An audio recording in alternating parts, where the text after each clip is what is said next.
place yesterday in the afternoon. Obviously a bit of a wet start, but we managed to get 3 rounds in around about 20 past 8 finish.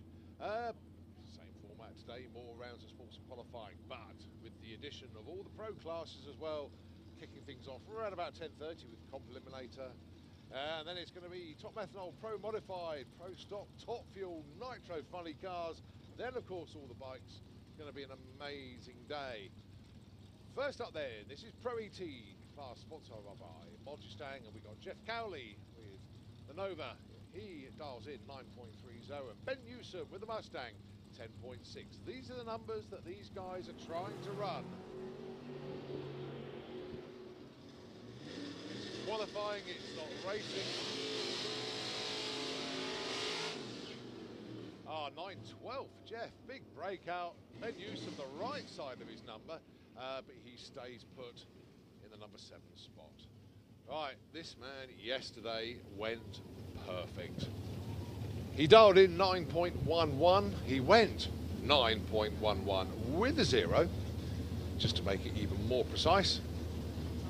And he ended up number 1 qualifier until a little bit later on when Bob Molden came out and went even better. Going alongside Hans Neisner with the Corvette from Austria. He also went perfect yesterday, dialed in 10 flat and went 10 flat.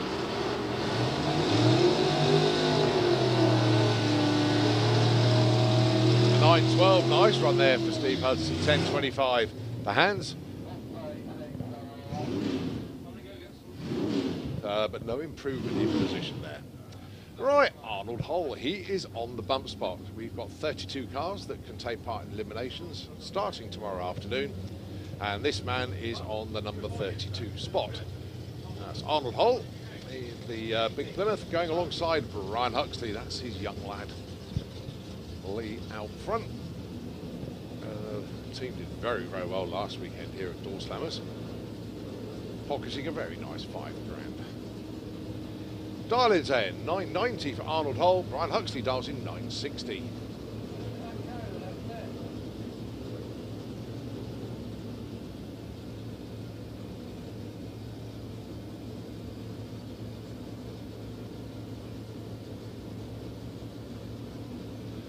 Right, a very, very quick spot by the teams. So Arnold Hull with a little fluid leak underneath the front of the car there. That's a great shame. Just about to go in stage. There's going to be a solo then for Brian Huxley.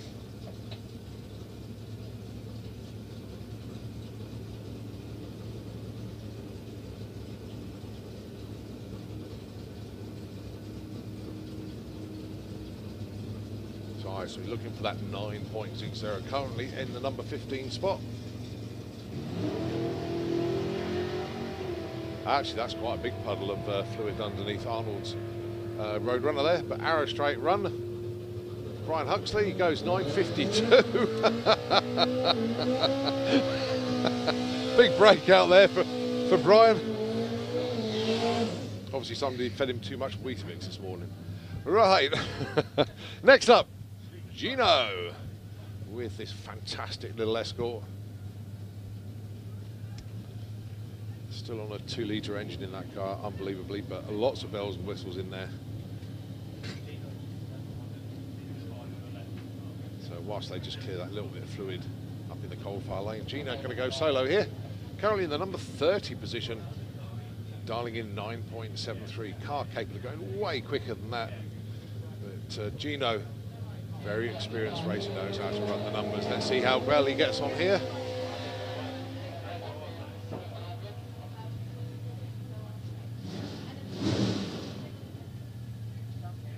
And he goes 9.58. Well, saying he knows how to run a number. That was a little bit too quick for him this morning, so he stays in the number 30 position. He's obviously solved the issues that he had from last weekend. Morning, Colin, how are you? Sorry, I was actually here about an hour ago. You beat me here this morning. I did, I beat you. That is the first. Yeah, but then disappeared again. Typically. So just sorted a few bits out.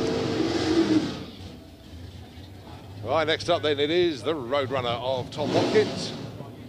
Dialing in 9.49. That's the first time I think I've seen a 9.4 dial in for Tom. Normally 9.5 or a 9.6. What we got, what hat we got today? Is that raccoon? I think it is, isn't it? Is it a raccoon? Hard to tell from here, to be honest with you.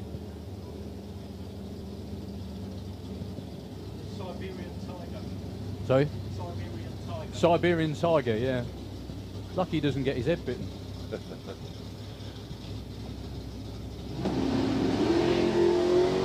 Oh, nice sharp light there for young Tom.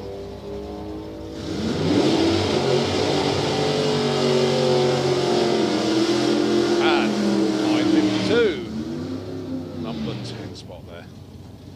Quite a few of the UK Nostalgia Superstock races taking part in Pro ET this weekend. You've got the three Watkins family, you've got Guy King, James Oliver. Even Dan Williams has raced in Nostalgia Superstock, so quite a few of them taking part this week. Oh, young Mr. Bishop as well.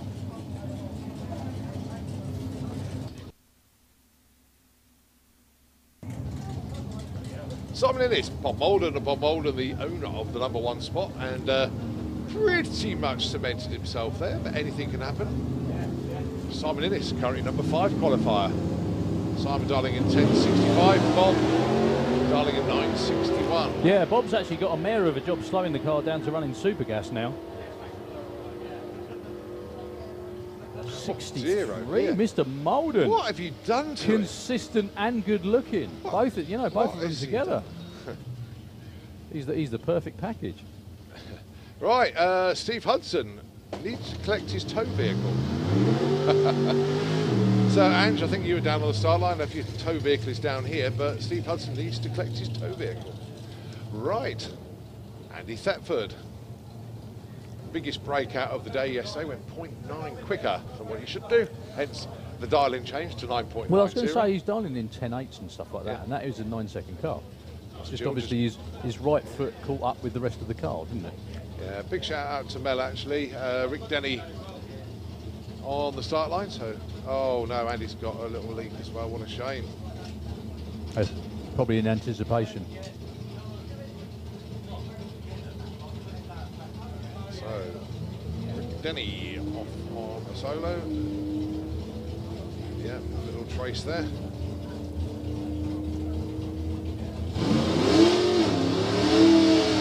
.11.06 for Rick Denny.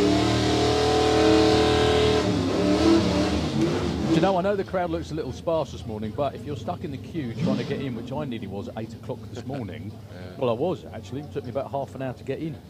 Don't worry, we will get you in. They're working very, very hard to get all the day parking and everything else as well sorted out. We know this is a popular event, and we're very glad it is, to be honest with you. Dan's door's not closed. Well, he wants a bit of fresh air. Right. New team T-shirts for Williams Brothers Racing. Go up and see them in the pits. 15 quid each or £25 for 2 of them. A bit of a special offer as they celebrate going off to America in a couple of weeks. First leg of their trip over there. So 982, their customary dial-in. 991. Yeah, a bit of a head scratcher there for Keith.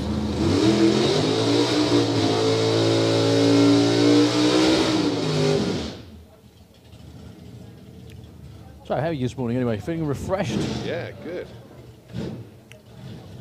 Oh, nice crew shirts from Mark Bailey. First time I've seen those. I'll still have the car though.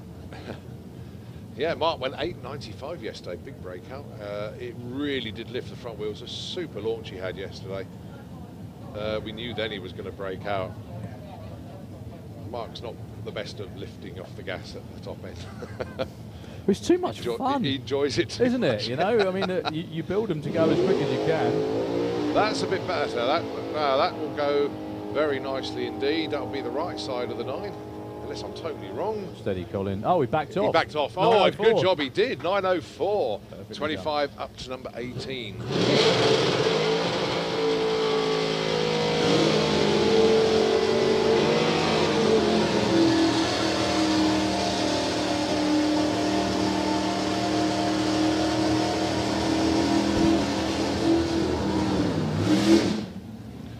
Bainton and Keith Herbert.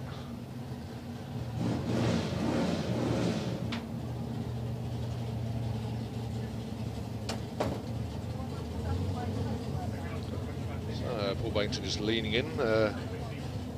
Was obviously called the crew chief and farther forward to the car.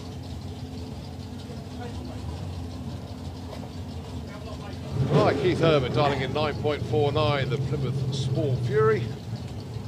And Laura Bainton with Capricious. It always makes me laugh because that car looks about as sporty as you do. Oh, thank you very much. Yes, that's a lovely, it's a very sporty looking car. Yeah, yeah. You look, the sort of sport you look like you play is bowls. In the nicest possible way, you know. Same as me, really. Yeah, right. 9.49 though is very, very quick for Mr. Herb. Right, as these two head up to the top end. 9.43, big breakout for the Herb there. And another PB, I think, actually, that is. They're looking at each other just to say... Yeah, why did he go that quick? What the hell? Right, can I have Gearhead Garage Super Pro ET into the pairing lanes, please? Super Pro ET. I'd imagine a few of them are down already, but Colin's there already. How can you tell by the, you know, shy retiring outfit? I think the crew were mostly swearing as if to say, where did that come from Keith Herbert? Anyway, 9.50, darling, for Wayne Hiscock in the Auto Glim lane for the big old Chevelle, taking on Paul Brown. 9.02. That's a bit optimistic, Paul, for an 8-second car.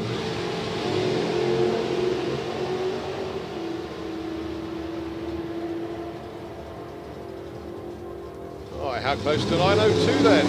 Oh, wow! 9.02 to the 9, takes him to the number 7 spot. Wayne Hiscock stays at 3, breaks out with a 9.44. Nicely done, Paul Brown. Oh, Al Platt taking on one of the surprises, really nice surprise of the weekend so far. Jack Bishop, another one from Wadhurst. Yeah, another one of the nostalgia superstockers taking part this weekend. Another one of many, actually. Yeah, there's about 7 or 8 of them. Yeah, it's very, very good. Well, saying that, there's also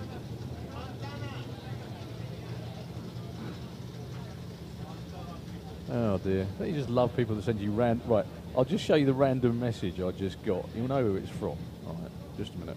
Well, because it's got his name on it. Look, that's the message I just got. I didn't even know they had badges in Sweden, but never mind. Morning, Pippi. Glad you're listening in. Jack Bishop, look at the 990. Oh, they both broke out. I think, to be honest with you, it's the combination. This happens quite a lot in early morning qualifying sessions as well. Yeah, double breakout, but Jack Bishop and another PB. No, I think he went like 81 actually. Well, the air's nice and cool out there. The track is absolutely spot on. That is an English phrase for meaning it's very good. Still showing to go with the Prelude, and it's Neil Watkins from Team Watkins with the Purple Express, the Dodge pickup.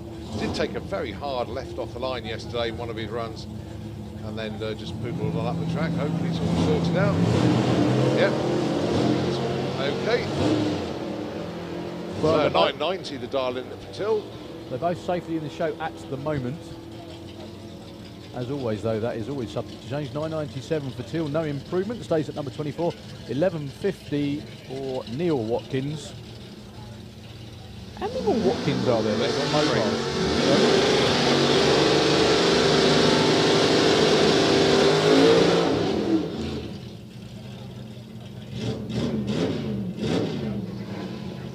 I did wonder why. Unfortunately, one of the downsides of abolishing EU roaming charges and international text is I get pestered more from overseas than I normally would, because it was quite expensive before and now it isn't. And not that I'm bothered. No, I mind, of course. It's all good fun. Okay, Nick Barnett with the another. He runs in Gasser Circus, Nick, yeah, isn't he? Actually? Gasser. Yeah. Coldfire Lane 11.72, taking on Janine Hagen. A very, very nicely turned out Mercedes. Right, these two, Nick currently number 23 qualifier, Janine currently 21.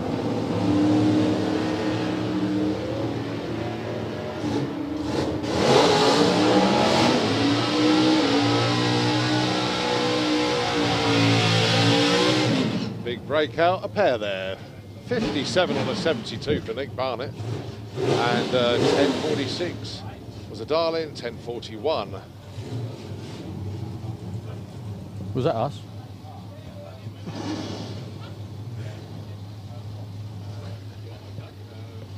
Sean Law, the Wicked Lady. Mike Lacey, the Metamorphosis Camaro. By the way, Karen's car is fixed. So we'll be seeing Karen that a little bit later on. There's a oil seal that went. So, Darling, Mike Lacey, 902. Sean Law, 905. That was a good one Big from Mike. wheelchair. 001 on the tree. I was waiting to see that. So 902, probably 97. Oh, 9 flat. Never mind. Never mind. 9:45 for Sean Law. At the moment, Sean is not qualified.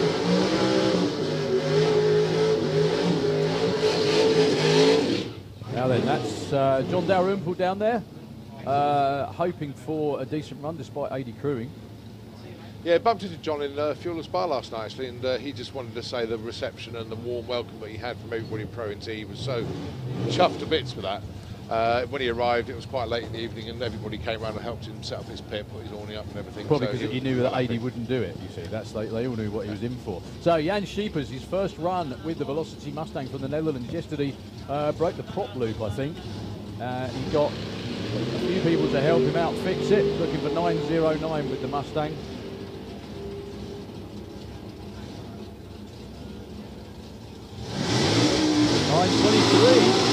Wow. After all the hard work, that's really good. However, neither of those two were qualified. We didn't need to lip read what AD was saying there. Was it not polite?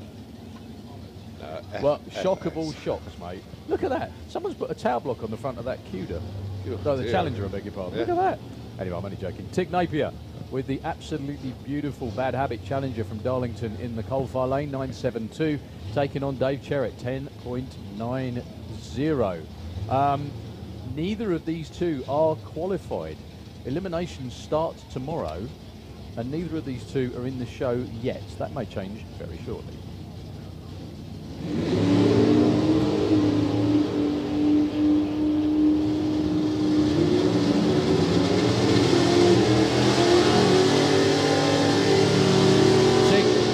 Tig still not qualified, 983. He's a tenth of a second off, but he's only number 33, 1079 for Dave Cherrett. Breaks out. Come on, Cole. Yes, I'd have had a text message from somebody. May I ask when Dan is racing, my friend, as I'd love to drag Aston. The thing is, though, I don't know who it's from. I don't recognise the number, so whoever that is, text me again. And Well, somebody's got your are. number, mate. Somebody's got my number. It's another beautiful day. It is. Sorry. Nitro FM, keep telling us that. It's always good to have comedy interludes when the racing's on. Amy Watkins and Guy King. Amy in the coal-fire lane, 989, 9.74 for Guy King. Both of these two are safely in the show at the moment. I tell you what, qualifying for these guys and girls is going to get brutal as we move on. Breakout for both of them. Amy with a big one, nearly a tenth of a second. Guy King, a few hundred.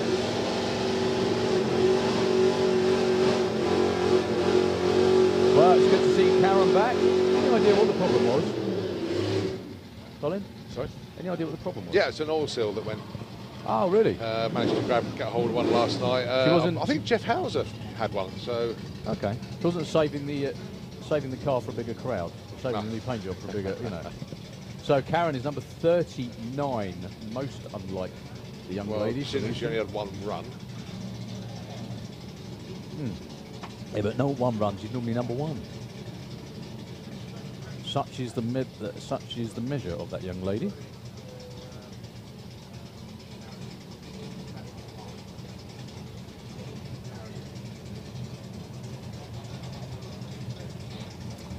Taking on Harrison Brown. Harrison very safely in the show with at number 10.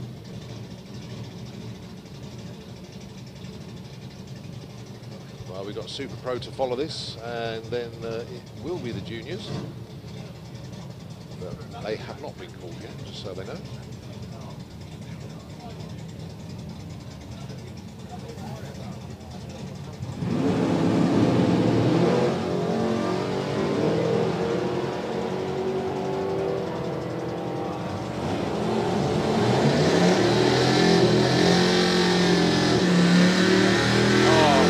breaks out. They both break out by a very, very narrow margin. Good to see Karen back. Arnold Hole from the Netherlands with that big old Plymouth 990. Here's dialing the Auto Glim Lane, coal-fire side the racetrack. John Turner, look at that, 930 dialing for Johnny. I'm impressed he's racing on day 2. Right, so Arnold, whatever that leak was, has been wiped up, cleared up. It was minuscule, so he's back.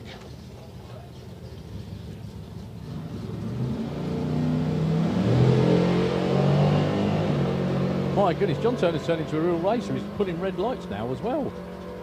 Looking for 930. 932, Mr. JT. Congratulations, sir. 147 miles an hour. Arnold Hole with a breakout. I think Johnny going to be liking the new engine combination. Yeah. All right, last of the Williams brothers cars. It's 3 of them racing this weekend, and it's James Oliver dialing in 978, going alongside Will Clark, 10.11 with the dragster. So cameras at the ready as James Oliver pulling trademark Williams brothers wheelies these days. He turned up.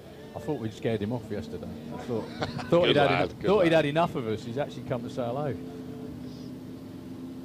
So Ollie looking for 978, 1011. It must be like to be Will Clark sat in the car and see that going on next to you. Oh, 76 for James Oliver, breaks out. Actually, they both break out. That's been the story of this qualifying session. More of it coming up shortly in Super Pro, I imagine.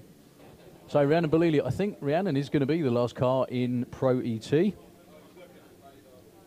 on, let's untangle everything.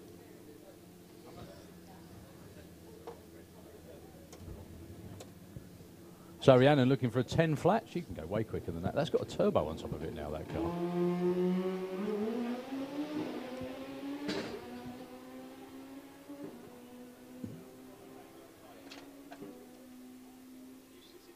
10.15, 136, moves her up from 38 to 37, so not quite in the show at the moment. Talk with some not so useless information, actually, sir. 18 breakouts in that session, which is basically half of everybody, but there we go. Anyway, we've got a little bit of track prep coming up before we get to Super Pro. However, we've got a bit of star power going on up here at the moment. Yeah, thanks. And we've got Chris. Mr. Parker, very good morning, sir. Good morning. Super Pro ET champ from not last year, but the year before. Yeah. Retired and joining us, which is very kind of you. I won't go quite as far as retired yet. Not quite as far as we retired from Super Pro for now. For now, yeah, at least. Now. Okay, that's good. Yeah. So tell us, you got into racing just briefly about Super Pro. Why did you choose that class to start with? Just basically because I'd been a massive fan of Super Pro for the last 10 years. Okay. As sportsman racing goes in Europe, as far as I'm concerned, it's the best thing to watch. I had to then go and do it. It was as easy as that. So, okay, you've mentioned go and do it. So you went from not driving a race car ever to going into it and winning a championship, which is impressive enough in itself, despite being from Yorkshire. And as a result, how did you do it? Just how did you start doing it? You know, I know you wanted to do it. You wanted to get in the class. It was never on the cards that I was going to do it. We just happened to be going to the States when Frank Hawley had his class up at Houston. We happened to be in Dallas. So it's just a luck of chance thing, and really. It was absolute chance. Becky, my wife, said, "Do you think you'd better not do this before you get to the stage where you're going to regret it in the future?" Yeah. So we said, "Yeah, we'll go out to Houston. We'll give it a go. We'll do the class, get an HRA license, see how it goes." So basically, at this stage, you had no car, no intention of racing. Not at all. It was just you just had a desire to give it a go, like you said. Yeah. And so you did. Yeah. So we went out there and did the class and got my license in the minimum 6 runs. All went brilliantly. I appeared to be fairly good at doing it. Okay. And that was as far as it went. We came back, no real desperate desire to do it still. was talking. You must have enjoyed the experience. Oh, the experience was absolutely brilliant. But I got talking to Tethys, who's been a buddy of mine for quite a few years, and he'd been through the Hawley system too, and obviously got as far as driving a top fuel car. Just to say, there are other race schools available, and there are some even in the UK as There are, well. absolutely. So, yeah, so you can do it here. Yeah, if you want to. it just happened that that's where I ended up. Right, okay. I was there and it was easy. So that's what we did. And Tethys had said, was pushing me. You need to get some more track time. You need to just do a little bit more with it. Introduced me to Nick Good, who said, "Yeah, come and do a test day." We made 3 runs on the test day. So again, sorry, just to explain for people that haven't been before and know what you did. You basically borrowed an existing car. Yeah, that's what we did. You didn't go out and spend a bunch of your own money getting Absolutely all the stuff. not. Yeah. You said to somebody who got a car, basically, and he offered it to rent. Yeah. I mean, Nick knew that I'd been around drag racing for a lot of years. He was very confident in the way I'd been taught, and said, "No, come and do a test day in the car, see how it goes." So we came here, did a test day, converted my license to an MSA license. Ian signed me off.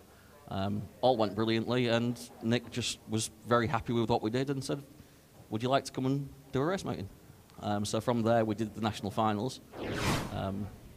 Okay, so we're in the pits here with the friendly, flying German, one of our good friends here at Santa Pod Raceway, Arndt Putzmann. Hello. Now you've come all the way from Germany and you were here last weekend at the Door Slammers event. Yes. How did you enjoy that? Yes, I enjoy it. It was a very great event. The weather was very fine, but my chassis not working so well as I. The chassis worked not so good. Okay, no, that's fine. If you were tuned in on the live feed last weekend, you'd have seen Arndt Putzmann there. He was launching. First launch, second gear was wheel hopping, which turned into a great photo. 4 wheels off the ground, still driving and smiling. But this weekend you're in Super Comp, which is an 890 dial. Yes. Anything else you want to explain? It's a heads-up bracket, isn't it? It's a heads-up braking. We must drive the quarter mile 8.9 seconds, exactly to the 8.9 seconds. And I drive with many other cars, with my small Beetle, and in my class, Super Comp, I'm the only 4-cylinder car. Okay, I think so. Yeah. And the rest is 8-cylinder, big blocks and small blocks. Yep. Door cars, dragsters. Door Fuel Dragsters, genau. And I'm in my small door slammer. Maybe hope to drive near to the 8.9 and shock the other guys with his cars. Yes, that's it. Okay, so we're going to be following Arndt all weekend. Make sure you're tuning in live on Santa Pod TV. Okay, so we are here with Wayne Nicholson, family-run team, the Lucky Devil. So Wayne, can you let us know about the story behind the name, please?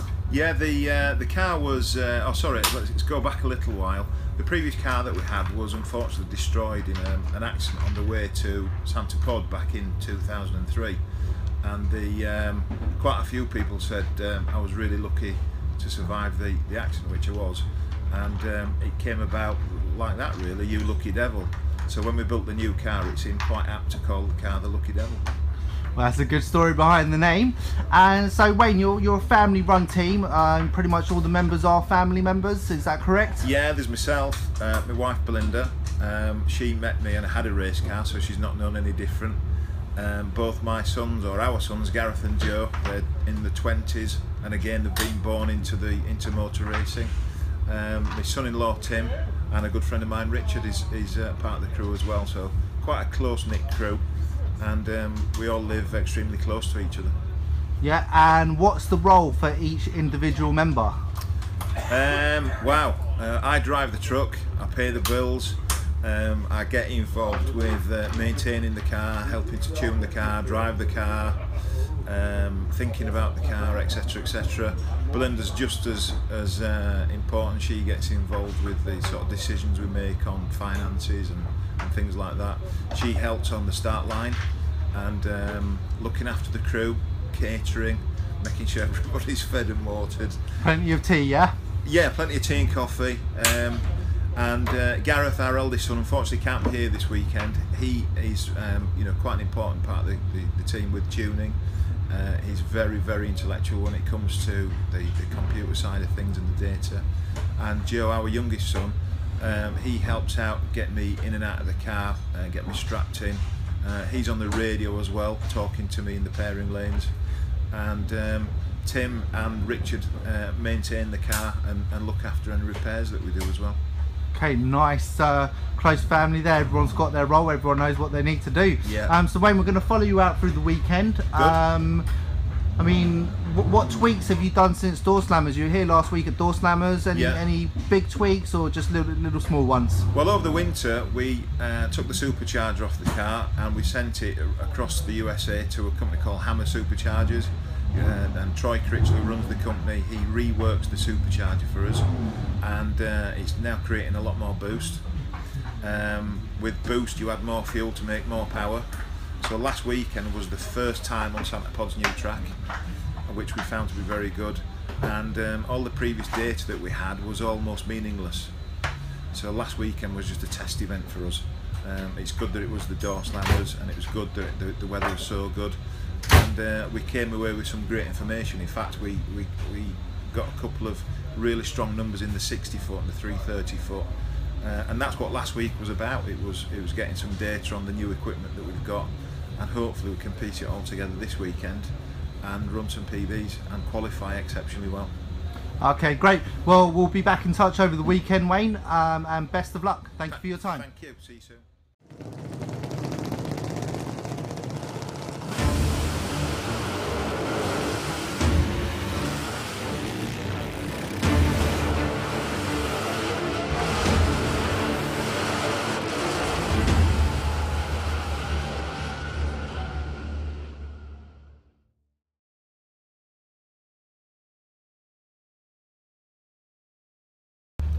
I'm here in the Super Comp pits with a newbie driver this season, Craig Wright. You're driving a dragster this season. It's nice to see you back out. How does it feel? Essentially your first runs into this season. Yeah, it was quite good. It's a lot to get used to. It's a new car and a Pro Tree as well. So obviously I've got to get used to a Pro Tree rather than the Blinker Sportsman Tree. We're going to be running a front stop as well. We ran no stop at first, and then we're just seeing what stop we need to put, and then we're going to back closer to that 890 and see where we are. We just ran 897 on that, so we're only 300s off. Brilliant. Okay, we caught him in the pairing lanes, and obviously you're fully zoned in. What sort of things are you thinking about when you're strapped in, just ready to go around that corner? Just everything, what gear I've got to be in. I'm looking at the gauges. Then I'm just going through the start sequence in my head, burnout, second gear. Like I say, because it's new to me for this Pro Tree, so bumping it in pre-stage, getting on the button as soon as I can, letting go of the button when I need to, and I'm already into the zero, so I just want to fine-tune my reaction time a little bit more, and we should be far up. Brilliant. Well, Ever the professional racer, and obviously, like I said, this is Craig's first outing technically in the dragster. Is there a few people you'd like to thank for this opportunity? Yeah, I'd like to thank Paul Black and Chris Bourne at Sales Eye, Righty from Nitro FM as well. He's part of Sales Eye but works here in the studio. VP Race Fuels, Straight Line Installations, they've all helped me out. RD Motorsport, yeah, and if without them I wouldn't be here now. Obviously Conrad, Trevor and Rob as well for trusting me in their race car. Brilliant. Okay, well, make sure you're following CW Motorsports on Facebook. We'll be checking in with Craig over the weekend at the main event. Okay, so we are here with AD Randall and the Full Tilt team. AD, can you just talk us through the Pro ET class? Yeah, the Pro ET class is a class designed for any type of car, running on an index between 9 seconds and 11.99. Any combination can go. We've got door cars, we've got rails, we've got ultras as we've got here. Anything goes with Pro ET as long as you can get within that dial-in time, which is a lot harder than what people think. And for the Full Tilt team, what is the aim for this weekend? We're hoping to get it down into the 9s, but it's likely to be low 10s. And how long have you had this car? This is its first time out in a competition. First time out, okay, so quite a lot of tweaks over this weekend then to get the car right? Yeah, we've got one hell of a lot to do this weekend to get the car absolutely as it should be, but we've no doubt we'll get it there. Okay, brilliant. Well, best of luck over the weekend and thank you for your time. Thank you.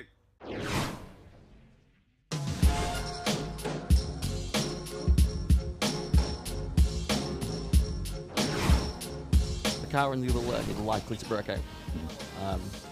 I've done it even to my own teammate. And you do, it's just one of those things that's not as expected. I have a spot on the track here that I can hit virtually every time on the nose. I've even used it in qualifying to my advantage. As into back off. Yeah. And you have a particular spot where you get to that spot and you just jump off the throttle. Yep. And knowing that spot and repeating using that spot, you know exactly how much time.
Championship. And that was to date your only event win as well. That was the only event win. Yeah, exactly. Yeah. But that proves what consistency does. Yeah. Is that you were consistent all year, and when it mattered, yeah, you pulled it out.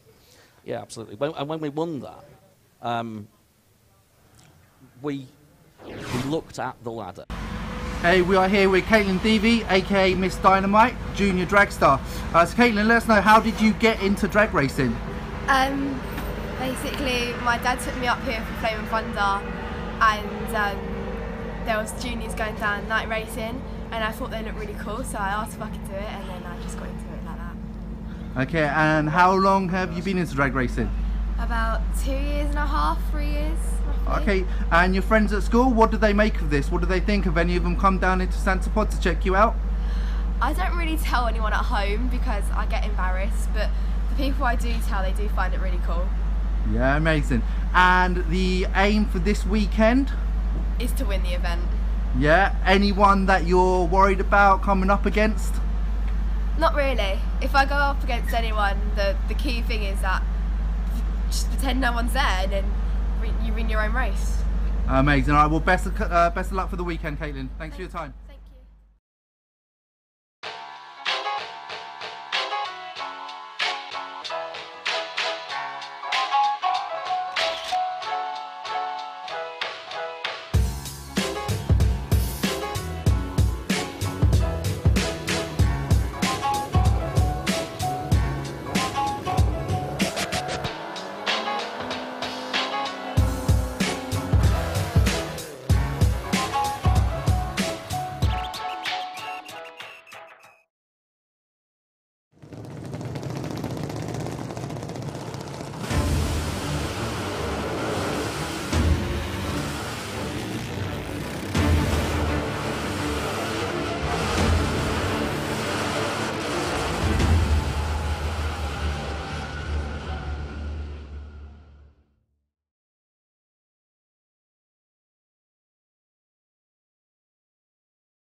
So that was the prelude to what ended up being a very successful race day. But without all that planning and all that thinking about everything, it wouldn't have happened. Well, it might have done. You might.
makes me chuckle. I can't imagine how difficult it is to dial in basically a top methanol dragster or like a big night. Okay, we're here in the Top Fuel pits. Liam Jones, Britain's only Top Fuel driver. Good morning, Liam. Morning, how you doing, guys? Very good, very good. Right, we're literally just coming to interrupt you. You're about to do your warm-up.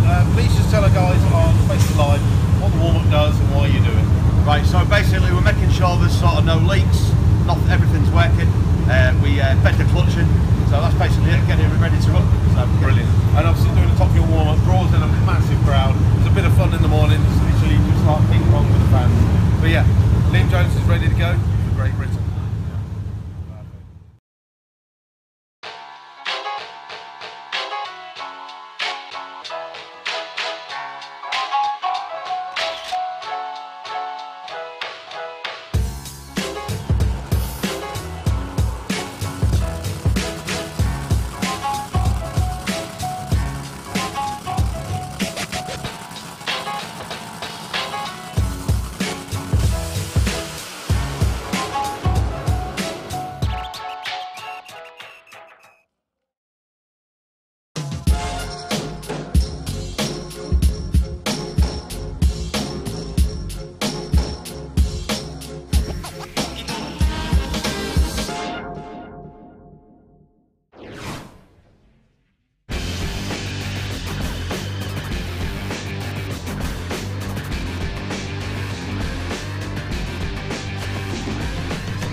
With the wind, let's say. Yeah.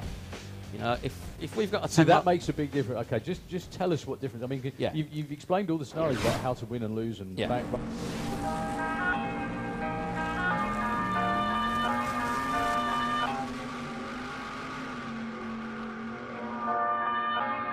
Ladies and gentlemen, can I please have your attention? I've just been handed an urgent and horrifying news story. And I need all of you to stop what you're doing and listen.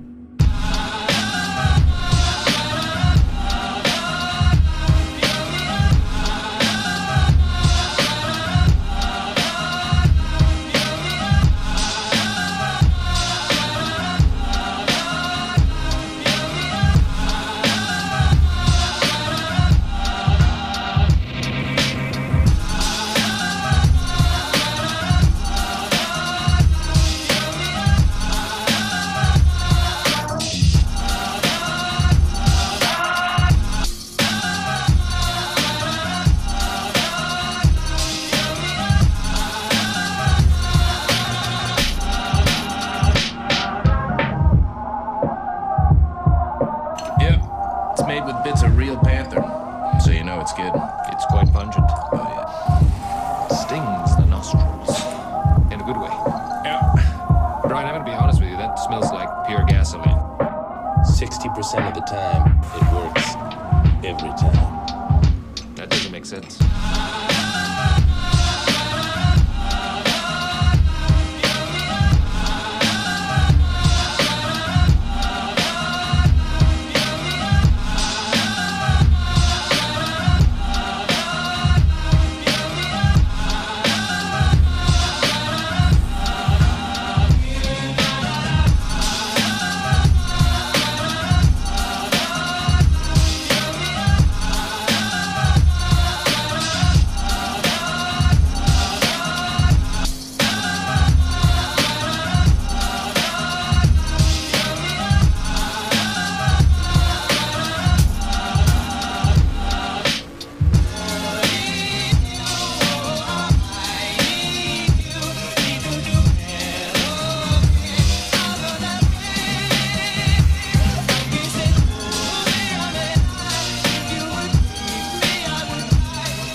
Winning is what I like.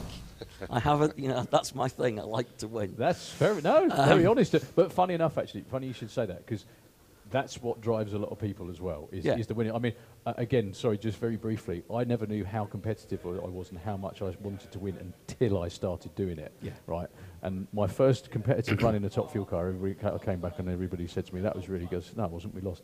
And I was going through the shutdown there with the shoots out, and it was the quickest run I ever made. And I'm thinking, bugger. We lost, you know, because we lost. Yeah. And, you know, Barry Sheeble said to me, he said, you know, losing in round 1 is going to get old really quickly, and it got old instantly. So, yeah, you're right. Well, You're I mean, I was very absolutely right. lucky in Super Pro. I just had a brilliant text message come in. Go on in. Kerry Jays is just texting us. Who's talking? He's excellent. Yeah. I'm not that good. Oh, that's a good one. Who was that? Kerry, it's Chris Parker, the Yeah. Super Pro ET champion from 2016. There you go. Proper introduction. No, she meant me. Shut up. No, Anyway. not Sorry, Kerry, only joking. Right, mate, yes, so you don't have a need to go fast, you just want to win. Yeah, I mean, I'm under no illusion how hard it is in the States. Yeah. And we are probably going to go to the States. There's a chance that I might be driving somebody else's bracket car there for a while.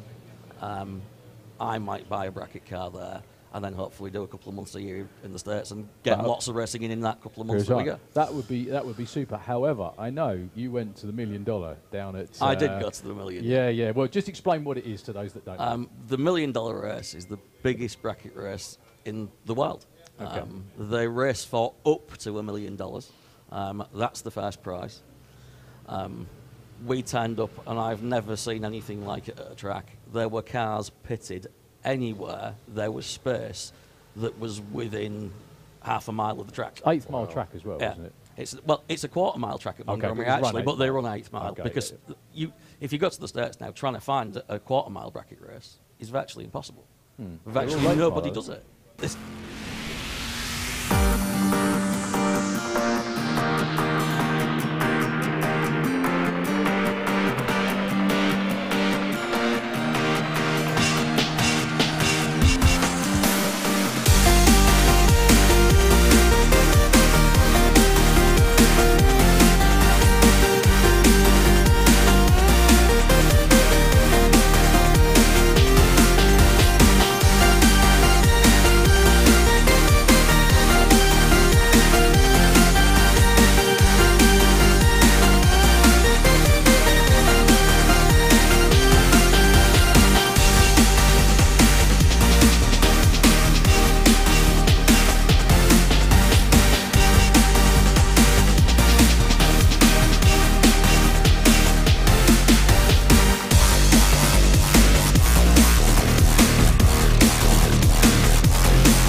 Anyway, sorry, carry on. Yeah, so the first day was I think was a $75,000 race. The second day was a $75,000. I mean, for race. that size of field, to get through that, I can't even, actually. That's like 14 rounds of racing. Is that about right? I think it ends up being roughly. That is a I rough think it's guess. 9. I think. Is it 9? Yeah, I think it's only 9 because obviously you as you get bigger rounds, half, it's half, you know. Still yeah, quite a so it's few. still a lot of rounds of Still race. quite a few. Of course, they don't qualify in the US in bracket races. Yeah, there's no qualifying. One they go time make, trial. Yeah, one time trial. And get on with this it. is what the car's going to do, and they go out and race. There's no pairings. They turn up, they put the car in the lanes, and they get who they get. And you hope you don't get a Jeff Strickland or a Luke Bagacki or because there's lots of world champions doing this stuff, and they can lose just as easy as I can. But there's people that make their living bracket racing. Yeah. So they've got to be that good to do it. Yeah. Exactly. And when you look at those big money bracket races now, we're looking at there's now probably 25 or 26 races a season that are big money. Yeah. And when I'm saying big money, I'm talking over 150,000 to win. And there's no wonder people are doing it for a living. Yeah, you bet. You talk to people who have been involved in pro stock like Dave Connolly and people like that, and they all say the same thing. If you want to make money drag racing, do that. You go bracket racing. You don't get involved in the big stuff. Bracket racing is where the money is. And when you can see the 600 cars turning up for a race, you can see there's no wonder why there's money in it. Yeah, exactly that. So, but anyway, the whole thing was, quite overwhelming then. Yeah, it was the most incredible race. I mean, we sort of decided we knew it was going to run, each race was going to run late, so we didn't get there till lunchtime because we knew it was going to be a long day. And when you look at things like, we were looking at the best loser in round one, and I think in round one on the second day, the losing package, so that your reaction time added to how far you are off your dial in at the top end. So the room that another car has to put itself in to beat you. Yep. The best losing package in round one was 0.005. That's ridiculous. And somebody beat him. Somebody was better than that. Yeah. Yeah. Basically, as a hair's breadth from being completely perfect. Yeah. And someone was that much better. I think if we're talking at the 8th mile, they were probably running 150, 155 miles an hour. So you're probably talking to beat that. You would have to have gone in front of him by less than about 2 or 3 inches. If you were any more than that, you would. Is it easier on that subject? Is it easier to bracket race that much easier? Because there's a lot more dragsters than indoor cars, and it's widely accepted that dragsters are easier to bracket race with indoor cars. Is that simply because you can see where the front wheels are, so you can kind of judge things a little better? I think it's debatable. Obviously. I like to be in a dragster. I'm very happy with that. I know where my front wheels are, and we do a thing on the start line that lots of people don't see. But if you've stood or in the stands and you're looking at the start line when people are bracket racing, you'll see some people do it, some people don't. But as you both go into pre-stage, you'll find a lot of drivers will take a look across, so they know they'll line something up on the car. So with me, I lined the middle strut of the cage. Yeah. Up against the car that's opposite me. Because you're both in exactly the same spot. It's the only time where you both know exactly where you are on the drag strip. Yeah. Shouldn't you be looking at the tree? At pre-stage, you've got enough time to get to just, so you both like the pre-stage bulb, and as you do, it just gives you a chance to make that look across, line up whatever you line up on your car with the other car, and then from there on down the track, you know whether he's got his wheels in front or you've got your wheels in front. I can see underneath these cans his ears pricked up at that bit. Definitely. Sorry, colleagues are listening to all this. But that makes, again, Chris, that's another thing from the inside. It makes perfect sense. But now you watch it, you get it. You get why people do that. And a lot of people think that it's drivers psyching each other out, and it's absolutely not. Some people do that. Yeah. There are people that do that. But surely if you're sat that further back, you have a much easier reference point in the dragster than you would in a door car. Because if you're in a door car and you're sat right back in the car and you've got a big door there, you can't, and you do the same thing, you can't see the reference point on the car next to you. It can be more difficult in a door car, that's for certain. But if a door car's built right, you've probably got pretty good vision. And the one thing with the door car that you have got is even how tight your strapped in, you usually have more room to turn your head. Yeah, that makes sense too. not only that, a door car, you have an option of a rear view mirror. Exactly. You look in some of the sports and races, they have these very curved mirrors, so you can actually see a car coming up on you. Do you not have the option of those in dragsters? You're not allowed. Because you can, because I've seen them plenty of times with them. I think that's a debatable rule. Okay. What, that you're not allowed them? There used to be rules about having optical devices. Okay. And it didn't say electrical optical devices, it said optical devices. Which would fall under. Which would include mirrors. People in dragsters, some people have done it, some people don't do it. I don't feel a need to do it because I always think that I've got enough room to do it. I've got enough to play with. Until you end up next to something really short, and then it becomes a problem. I never realised how much of a problem until I raced Jenna. With the Fords with the Fords and van.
And get on with it. So basically, and have what fun. you need to do if you want to beat someone just before they're stuck in is pass them the sandwiches, especially him.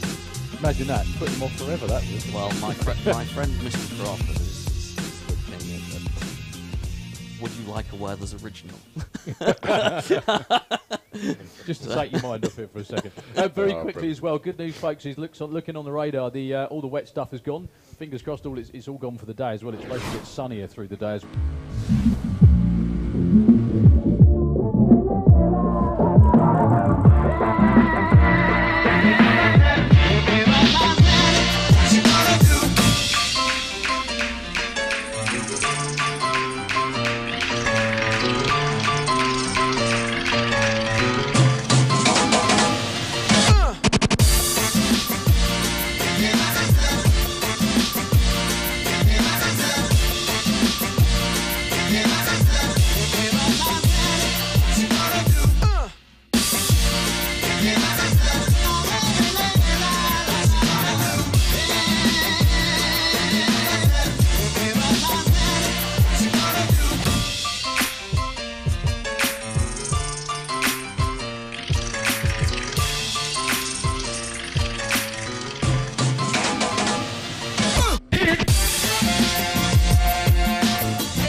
very, percentage, very high yeah. percentage. Yeah. So, well, I'll be honest, Chris, thank you. I mean, we're going to get to some racing in a couple of moments. There's still covers on the cars. The track crew are out there doing their thing, but it is fascinating to learn, especially watching Colin's face go a bit whiter than usual. Listening to all the intricacies of bracket racing. So just when you, if you think, when you see these cars come out here in hopefully a few moments' time, they're going to put the dial-ins on the board. However, that's the least of what they've done. It is, isn't yeah. it? Yeah? Yeah, it really is. And when we get to racing, it's even less of the game. It's all about. But from what you said as well, there's an awful lot more of you consider who's in the other lane than you ever do when you're racing heads-up classes. Some people do, some people don't. Yeah. And it's as easy as that. I mean, some people will just dial the car on the number every run. It would be interesting to find out of the people that.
Yeah, we're running. Obviously, we're going to be running a little bit behind time now as a result of the delay. However, the radar looks lovely the rest of the day, as does the forecast too. It's So also helped because there's a few people that have been texting in. There's quite a queue to get in. So the great thing is that they are now going to get to see more action because we'll just probably run on a little bit later. So oh yeah, but they're people probably are going queuing to be need to be kept away from sharp objects or ropes after listening to us lot for like an hour. But never mind. It wasn't quite that long. It wasn't quite that long. No, it wasn't.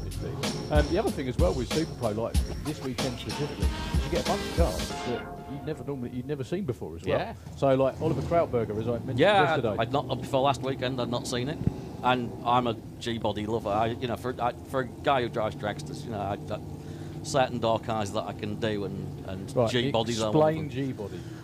G-bodies were Monte Carlos, old 442s, but they were all basically the same thing. They were bigger than F-bodies. F-bodies are Camaros and Firebirds, and they were the next thing up. So they're basically a bigger version of the same thing body-wise. Yeah, we're going to be sacked after this qualifying session. You know that, Colin, I'll tell you. We're going to have nothing. Okay, so rolling around underneath the tower, Austin Jacks with the yellow Capri taking on your good buddy. Yep. So as we have been mentioning before, this is bracket racing. What you'll see is there is a predicted time that comes up on the board at the top end of the racetrack. That's Ian Powell. And that's Teresa running after him. She never wins that race. Strangely, I never saw Becky do the same thing with you. That Becky wasn't wrong. She doesn't do right. Yeah, I'm sure Becky's noting all the comments at the moment that she's going to clip me around the ear for. I'm sure I'll get it in the neck when I get back. You bet. Or somewhere else, you never know. Right, 8.42 for Austin in the Autoglym lane, 7.98, around about what he does. Now, again, Chris, maybe you can give us a little bit of insight, because Ian Powell always dials around that number. Yeah, give or take he's usually hundreds. dialing, around the 8-second mark. So what goes, well, you've given us a good explanation of what goes into that thought. Weather, breeze, everything. Yeah, I don't know exactly what Ian ran yesterday, but that seems to me like they know that the density altitude's come down this morning. We were probably about 200 better, so I would have gone with that number. Well, identical 102 lights. Again, this is all about qualifying, get as close to the number as they can. Ian's going to leg it out the back door too, a 796. However, Austin Jack is improved one spot. Now, if Ian ran an 8.80 yesterday, 8.00, and that was a 96, that says to me that the air, as far as we know, is about 200s better for Ian's car. So that says to me that the track's probably come round a couple of hundreds. And that makes a difference. That's another variable to chuck in there. Through a race weekend, the track gets better as well, doesn't it? And that depends on lane for lane, because the lanes might just be slightly different. We've got a great racetrack, so there's not much difference. But how different cars react to each side of the track can be different. So he might have run the 8.00 in the right, I don't know. I'm going to go back to red car and a blue car had a race, aren't you? Yeah, Colin? I think that's probably a good idea. I think it's a good idea after this, actually.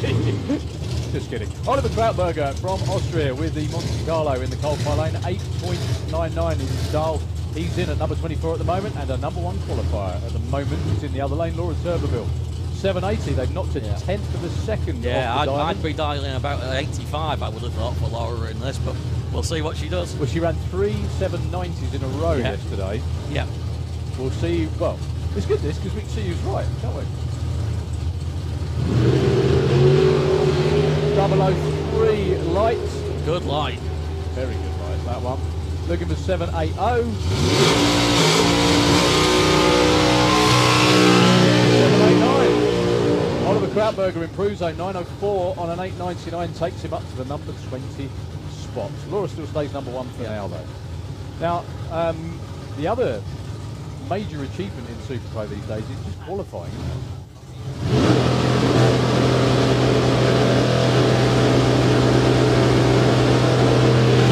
When he's finished out.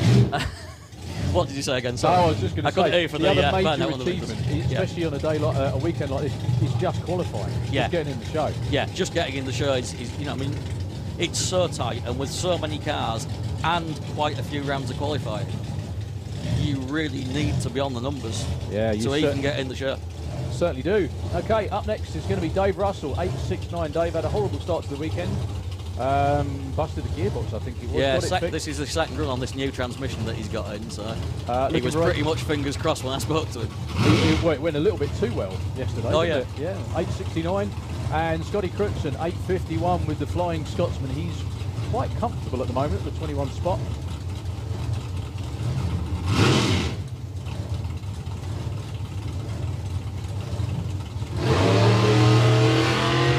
Problems for Scotty on the start line. Dave Russell looking for the 8.69.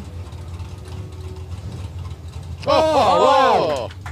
Well, nice that job, will be top 5, no, number 6, I think. Yeah. No, 5 looking at the numbers. Obviously, we can't, until Scotty rolls across the finish line, it doesn't update the timing system. Yeah, he's around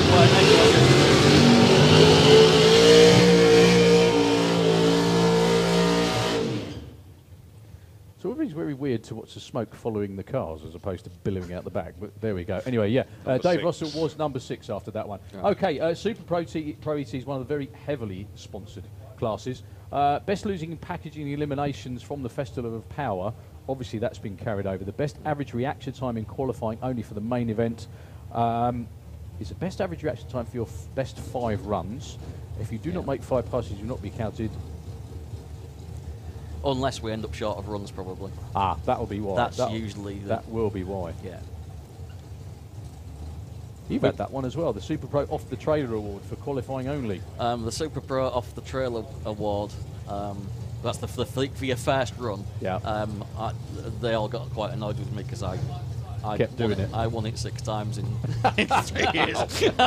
Not bad. Well, it's good. Look, it's good if you wind up your competition because you know you're doing well. Yeah. John Prismal, Tom Atkinson, John Coldfire Lane with the Dragster. That's an 04 reaction time. Tom Atkinson with the Cortina, 881 for him. I think that's 759.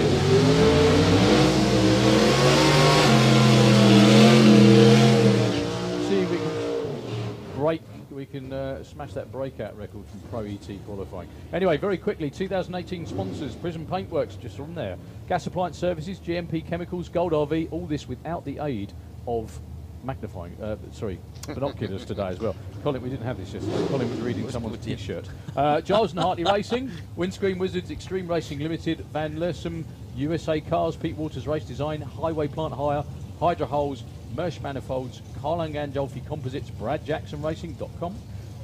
Garage Thomas Hassel, we're missing this week. Yeah, we're sadly. missing Thomas and Natalie this The Bath Broke, Mobile Leisure Vehicle Services, Hauser Racing, Alders Automotive, Everett's Family Jewelers, not Jewels. Another Small F Racing, RW Services and Custom Paint, RT Signs, Ultra Plastics, Good Vibrations, Britex Services, and Team Time is Money. You have to pick the pair that you say that in, because otherwise you don't get it all in. It's a good problem to have, though. Yeah, pick somebody who's doing a good burn. Sylvia Novak, we know we're going to get that. Beautiful Chevy Corvette in the Auto Glim Lane, 855, currently close to being bumped out.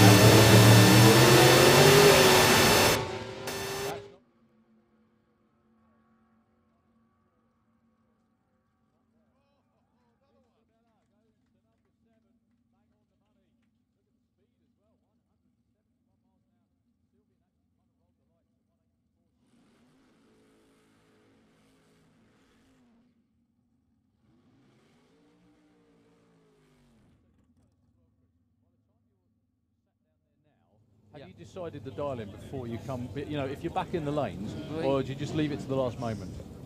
We try to decide when there's not too much going on around us more than anything. You don't want too many cars running. If you're going to have a last-minute look at the weather station, you've got it with you. You don't want cars running around you. That affects the reading. So when things are quiet, we'll usually take a last reading, and then, you know, we don't necessarily put it on the car, especially, you know, if we're racing Brad or something. We're not going to tell them what we're going to do until the last minute. So there's the weather station to be taken into account as well. Yeah, we always bring the weather station down with us just to make sure. Matt usually gives us a last reading from one of the local airports. Sorry. We put that in the Everyone computer. needs a pilot on their crew. Yeah, they do. Apparently. It's true, yeah. Just a quickie for me. Can I have FIM Junior Drag Bike Cup into the lanes? Also, Comp Eliminator. Let's have you down as well, please. Yeah, getting ever closer to our pro session. Next up, Joe Kellett with the drumming man in the coal-fire lane, and Daniel Giles. These ex-junior drag racers are pretty damn good as well, aren't they? Yeah, and two cars of very different vintage, but both incredible pieces of kit.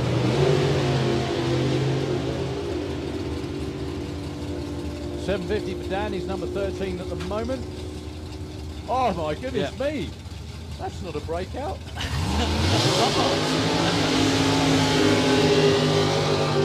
Joe moved up one spot, 806 he dialed, 808 he runs. He's still down at number 17 though. It does boggle the mind, that, doesn't it? A couple of hundreds off and he's not even in the top half of the field. Yeah, you've got to be really, really close to get somewhere near. Mark Henney with the ethanol guzzler out there in the coal-fire lane, taking on Johan Oman, I guess. That's the one with that big dog Viper in the Autoglim lane. This is one of the cars I was specifically talking about. 6-second nitrous assisted door cars are not famous for being consistent. No, and it does take some manhandling down the track, that's for certain. 675 is his dial. 761. I noticed what you said. You know what you said about looking over to the side. Now, Mark Henney, and that is a Mike Boss dragster, isn't it? I think. I think it is. Yeah, he sits. Tell by the window. Usually. He's got exactly the little window in the side of it, so he can check out what's going on next to him.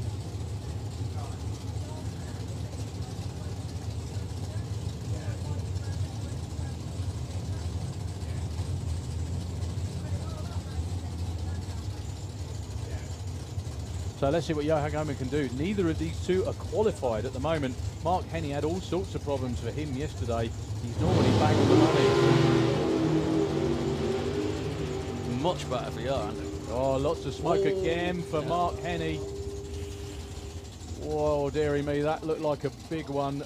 He gets in at the number 23 spot. However, making it for round one might have just got that bit more difficult. 738 at 196 for Johan Oman, moves up to the number 34 spot.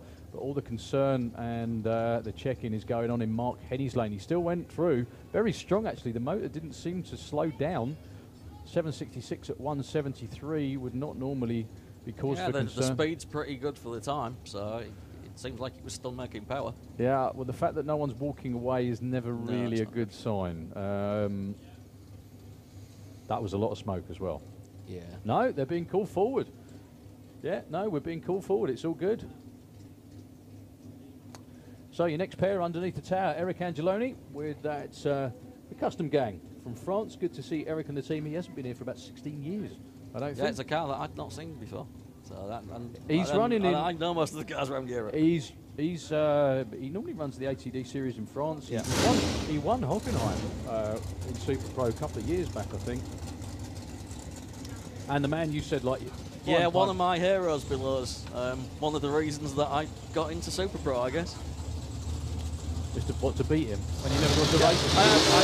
I got to race him once, and he gave me the pleasure of he went red against me, so. But I would have really liked to arrest him to the top end, I have to say. He is that good. Yeah, he's been around that. He knows what he's doing, does Brian. Eric Angeloni, like we said, from France with the dragster, 702 cubic inches in the back of that car. Dials are 755. Eric is not qualified at the moment. He's only number 36, but he only made one run yesterday, and then we didn't see him for the rest of the day.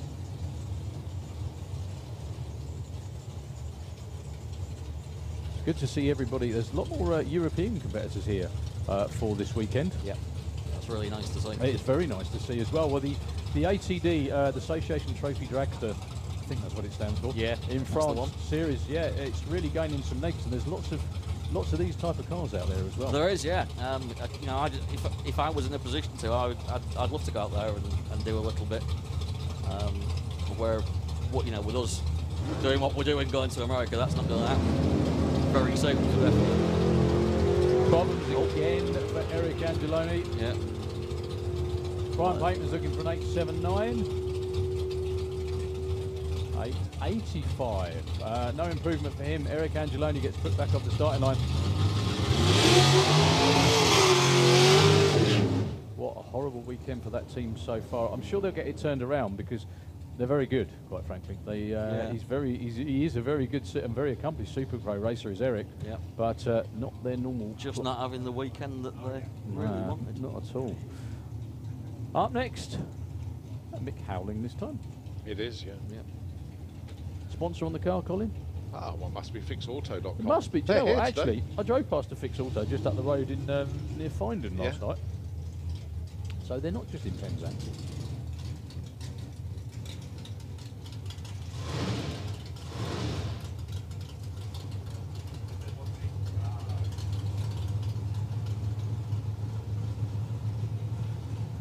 See Paul there just checking the tyre temperatures before filming legs.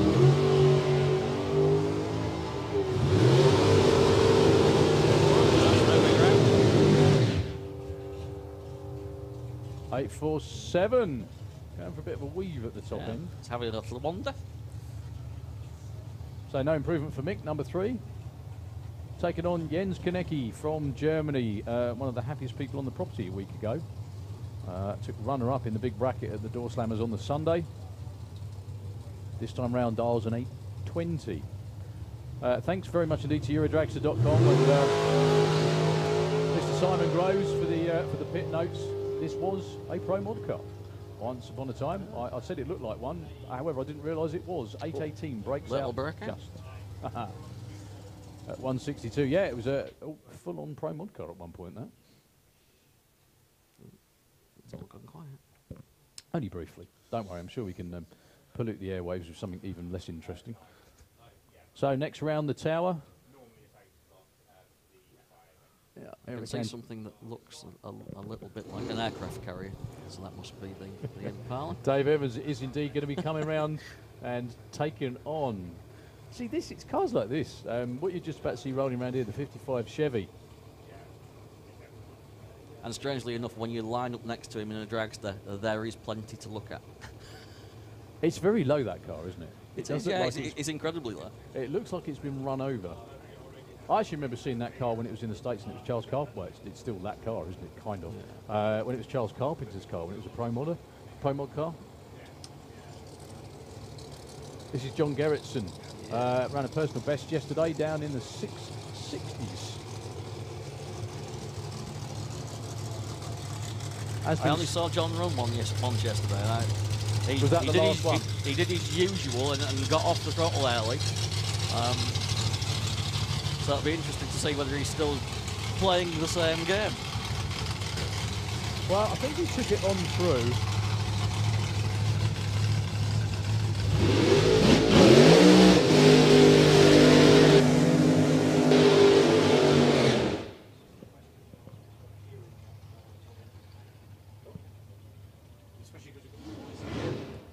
Yeah, very good question, Tug. Yeah, questions coming in thick and fast here. Obviously, what I was actually going to ask is how difficult it is to race against a blown door slammer as well. But Tug made a very good point, especially due to the noise, because their car is a lot louder than yours. Yeah. To be honest, dragsters are generally very quiet anywhere because everything's behind you. Yeah. As you know, even driving a fuel car, it's compared to being outside one. Yeah, it's not that being bad. inside one's actually not that noisy. Yeah, it's all right. So you tend to hear the other car just as much as you hear yours anyway, if not more most of the time. So I listen for things that are not normal. I have a thing about if something is not normal, I would always go back to the pits and tell Nick, and because I just like it always to sound normal. But actually not hearing what it's fully doing all the time is not necessarily a problem. Well, it's the same thing with A-fuel cars and blown alcohol cars, because the A-fuel cars tend to be a bit louder. Yeah. But anyway, we've got up next Dave Evans and John Gerritsen. John dials a 6:55. He's qualified, number 27.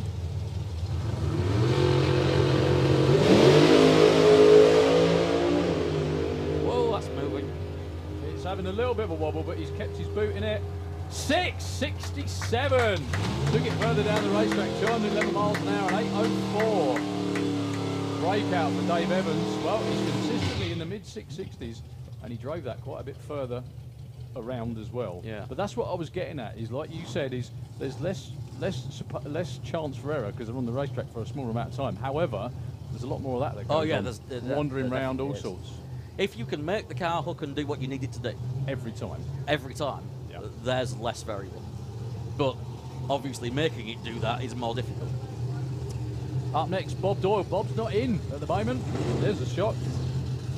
Traditional no nitrous checkout pass early yesterday, and then the second one he went way too quick. The third one, he wasn't in the same ballpark.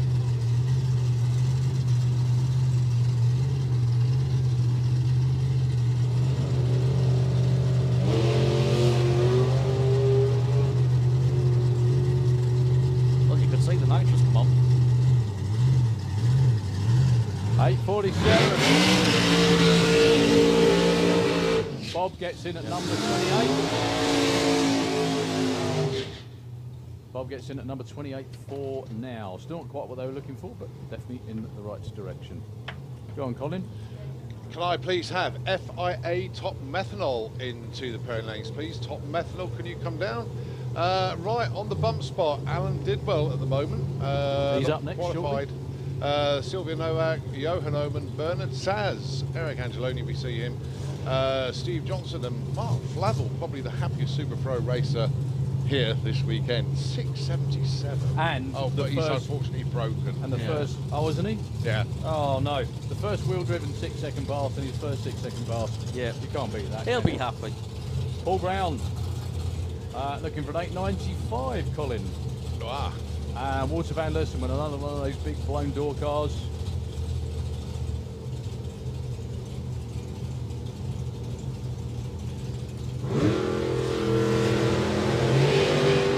Mr. Crawford, you pedantic git. Anyway, 721 is what Walter's looking for.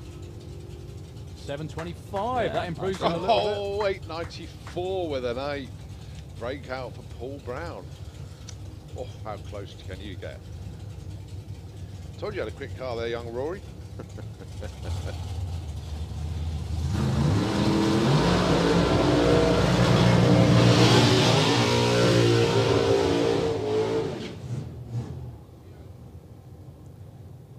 Right, Alan Didwell, he is on the bump spot at the moment in the number 32 position.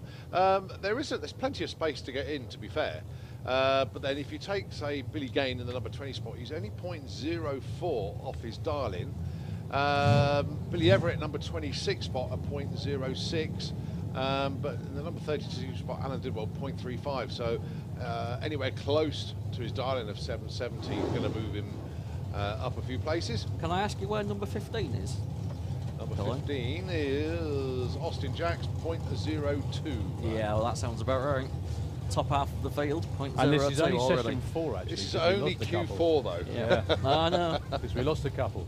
So, Alan Didwell, at the moment, is not in with the drags. Well, I beg your pardon, he's on the bump. My apologies. 770. And Andre Jacko from France with a Ford Probe in the cold fire lane, 868. He's down at 29.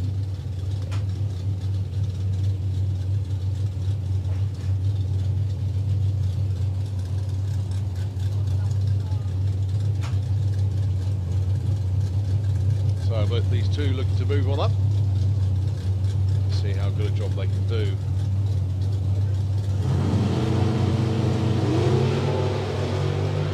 Well, clear reaction time advantage for the dragster. However, oh dear. Andre Jacko though moves up 872 on it. On his dial-in. Where did he go to? The screen refreshed so quickly. Yeah.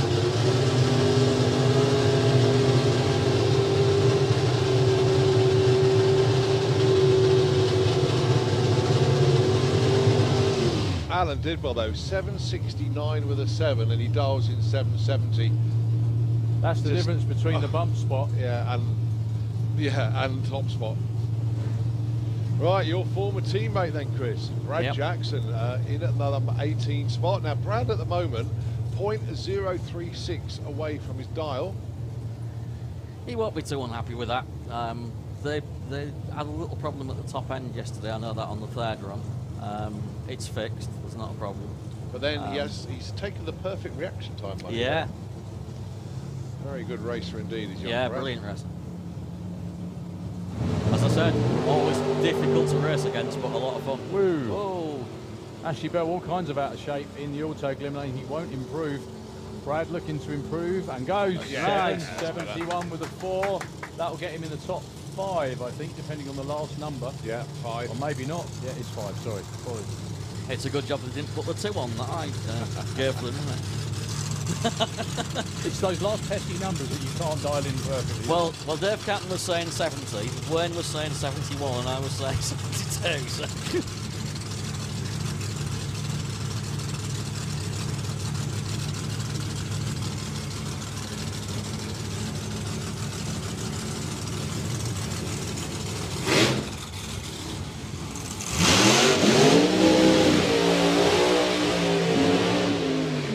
Your former boss? My former boss, with more weight in the nose.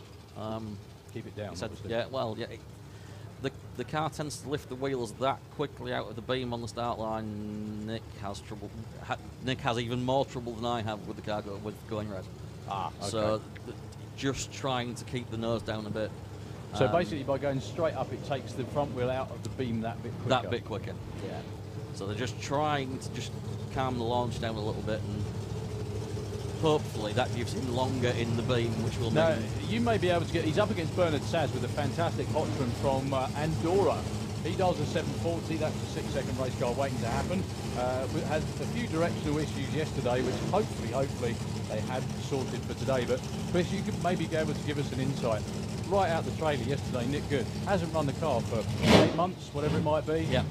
Straight, bang on the dial-in, bang on the number 1 qualifier. Took the prize for number 1 off the trailer. Yeah. It's a Nick Good motorsport thing. It's what we do. So that young man out front's got a lot to do with it as well. Christian Carlo, what a great little. Christian's probably one of the best young tuners out there. Yeah. He really knows his That's stuff. one thing we need. Is we need these youngsters to come up because the old guard aren't going to be around. They're not going to be around forever. So Nope. you need the youngsters to come up, and it's a fine example of that.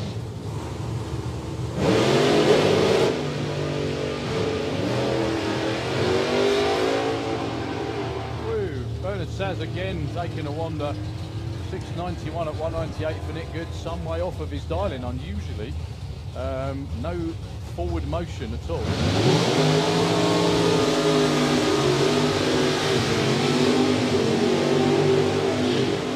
Or Bernard when the light went green. Yeah. Now, this I always thought, if you check out the Roadster in the Auto Glim lane of Oliver Petzold. Thank you very much, Steve, once again to Simon Groves at Euro Dragster for confirming what I thought was right was wrong. The car came straight from Tennessee over to Germany. No, it's fine. It's quite okay. That's why we have people to put us right. Yep. That to me looks like the ideal bracket car, and that's what they. I'm absolutely sure it is the ideal bracket car, and especially if you run in the States where with these big bracket races, they'll split up door cars and dragsters. That would be it with the door cars. That would be, yeah. Well, there's a reason that they have loads of Camaros. Basically, any body style you can build in the Roller style, isn't it? Yeah, That absolutely. style. And they do that for that specific reason. If you get many Perfect of the vision. advantages of a dragster, but you're put in with the door cars. And you're up higher, so Yeah. your vision's much It's even better, yeah. Yeah. Taking on Billy Gain with the more traditional non. Yeah. The slightly richer Billy Gain after last weekend. However, They're not as rich as Colin Morris, Billy Gain, but slightly richer than he was. However, 834 and 844, they both stay put. Billy 20, Oliver at number 17.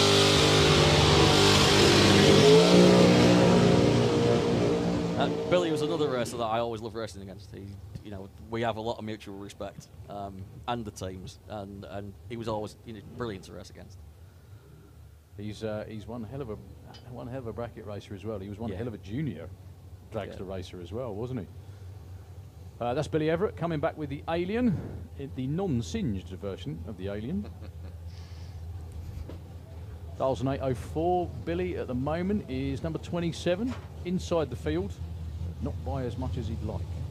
Thing is, though, everybody wants to be number 1, or maybe even in the top 10. However, the top 10 is so damn tight that it just can't happen, can it? Well, all these big events, we didn't aim to be number 1. We just thought that was a really bad idea for us. When there's 40 odd cars out there and you've got lots of rounds qualifying, we were always trying to aim to be top half of the field, and top half of the field was enough.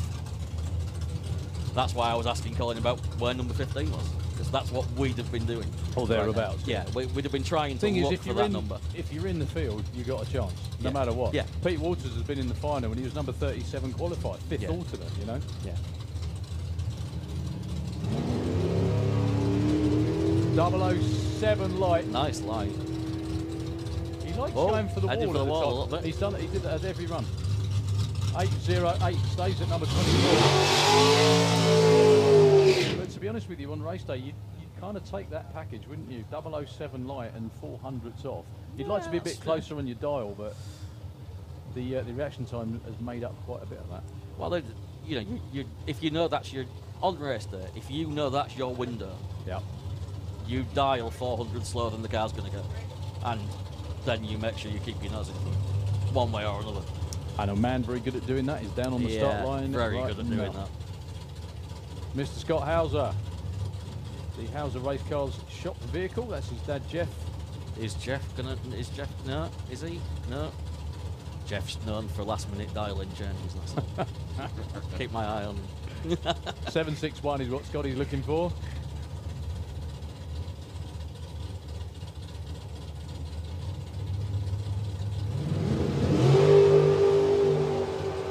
Very polite reaction time. Oh, that's going way wandering.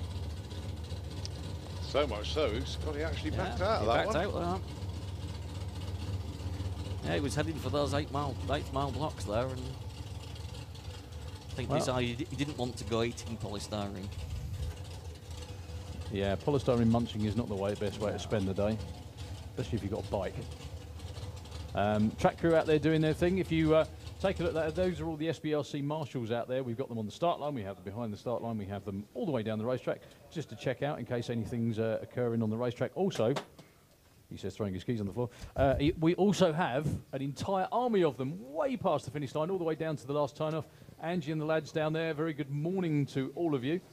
And what they do is everyone's in radio contact, so if there appears to be no problem whatsoever with a car or a bike on a run, however, if they come round the top end, the crew right down the bottom check them over, and if there's something like there's a bit of oil, something hanging off, they will radio back to the start line and get everybody to go out and check on the racetrack to make sure everything is A-OK, and vice versa, obviously, as well. They are also the first ones to spring in action if there's an issue, weather or anything like that. They are the ones to go out there and clear it up. So they're checking out the auto glim lane, making sure it's all good to go. We've got the two-seater dragster underneath the tower. We're going to hand it over to Nitro FM for a few moments, but before we do that, I just want to say, Chris, an absolute pleasure, sir. Thank you very much. so much indeed. I shall try and get up and do some more Super Pro with you when I that'd be really good. Thank you, and thank you for the benefit of your experience, sir. Much appreciated. Nitro Very FM, good. Thank you over very to much. you.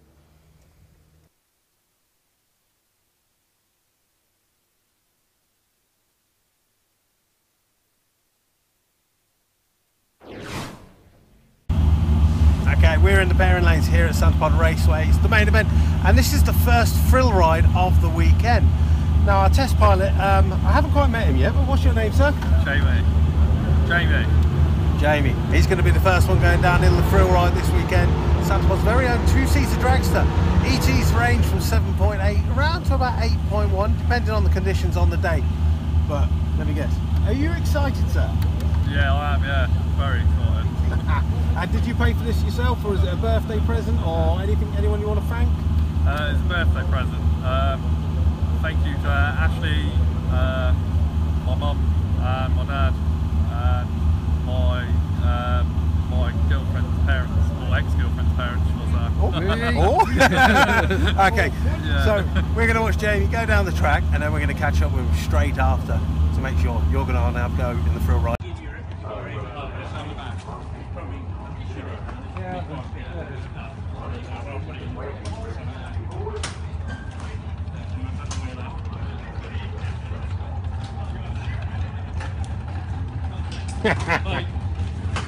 Straight into it.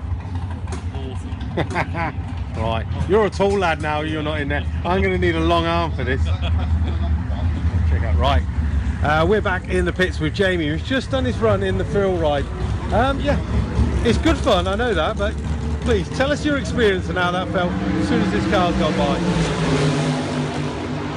Crazy. Absolutely absolutely crazy, mental. It's the That's best it. thing I've ever done. Brilliant. And did at any point did you look at any of the gauges in the car, or were you too busy just screaming? Too busy. For sure. That Brilliant. was awesome. And obviously, would you recommend this to anyone else as a perfect birthday present or whatever, just a present to scare the living bejesus out of someone? Yeah, definitely, for sure.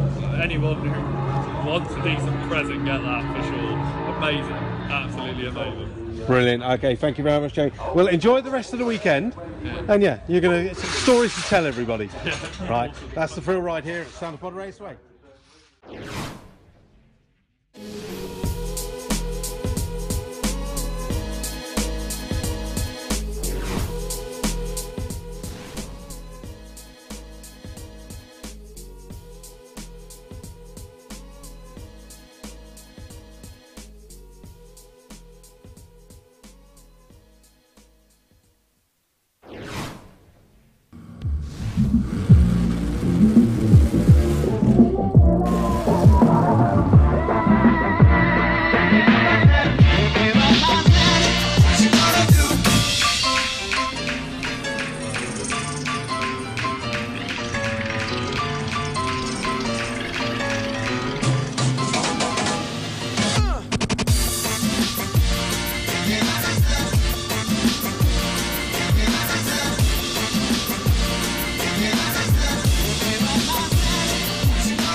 see the team. They are based in the pits, obviously, just past the pawn shop.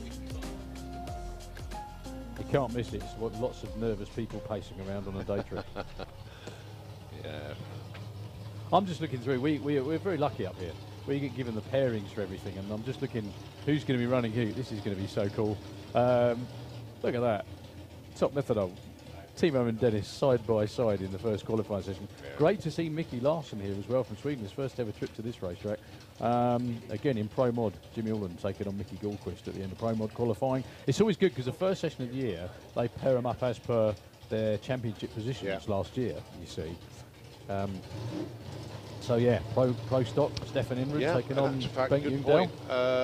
Don't know if I called it or not, but FIA stroke MSA Pro Modified.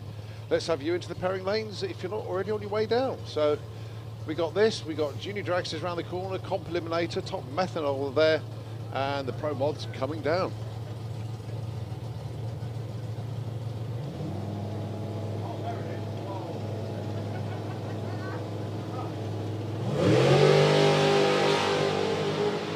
Yeah, Top Fuel's last pair, Antti Horto and Duncan Mikulev. There's a couple of doozies in there as well, actually. Liam Jones against Anita. They're all going to be good anyway, so. 787, 171 miles an hour there for the two-seater. Jordan Payne, the first of the juniors out this morning. Jordan always brings up his crib sheet, lets us know what he's up to. His last junior dragster this year. He's got some of his sponsors here this weekend, including BP Racing Fuels, Windrush Roofing and Julian Hunt Photography. Jordan, later on this summer, he'll be testing the family Corvette with a view of racing in a Super Pro next year. Jordan currently number 12. He was at school yesterday having an exam. That's why he was late. You can skip school, but you can't skip the exams. Caitlin Wilson, mum Rachel out there. Dad Duncan as well. I'll tell you what, looking like his twin standing next to him. Yeah. Right, one of the fire crew. Jordan Payne, currently number 12. Caitlin, number 5. Class sponsored, of course, by Lucas Oils.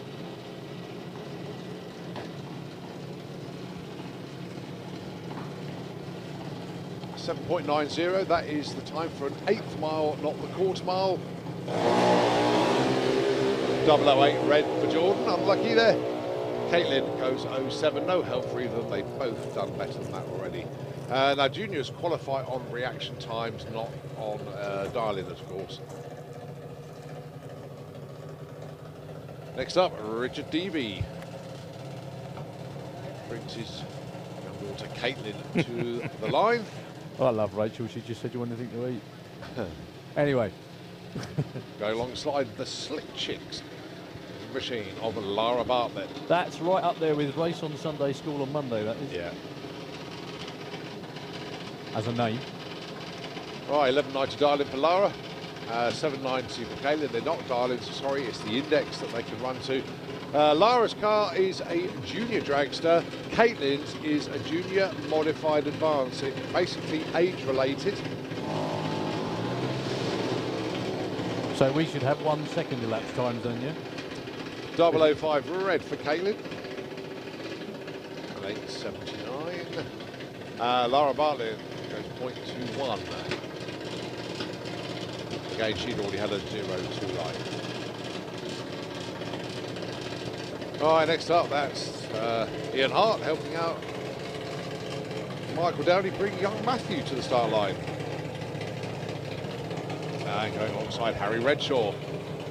Matthew had a 003 light yesterday, but then got pipped by Thomas Kagaba, and then Thomas got pipped by a late charging Team Extreme race, of course, young Jack Gooding.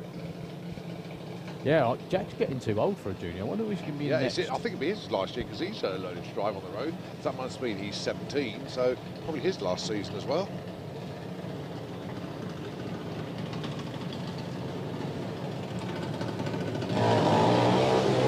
Well, Matthew goes red.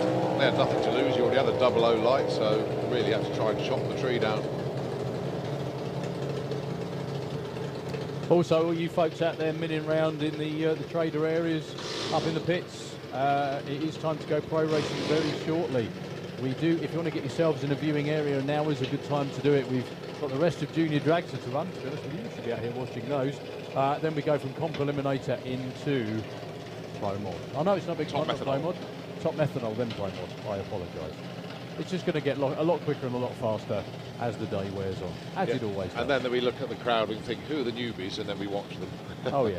I'll tell you what, I'm liking the light, fluffy cloud. Yep. That's a lot more like it. So, Harley J. Derby, currently number 18 with the Bullet Boy dragster in the Coldfire lane. And Frankie Fordham, Autoglim side of the racetrack with 0 limits.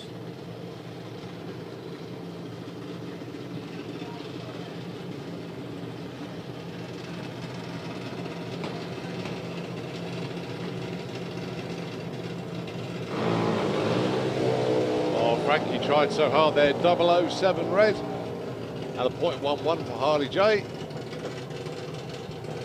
Don't think it's going to help either of them. No, well, obviously won't help Frankie, went red.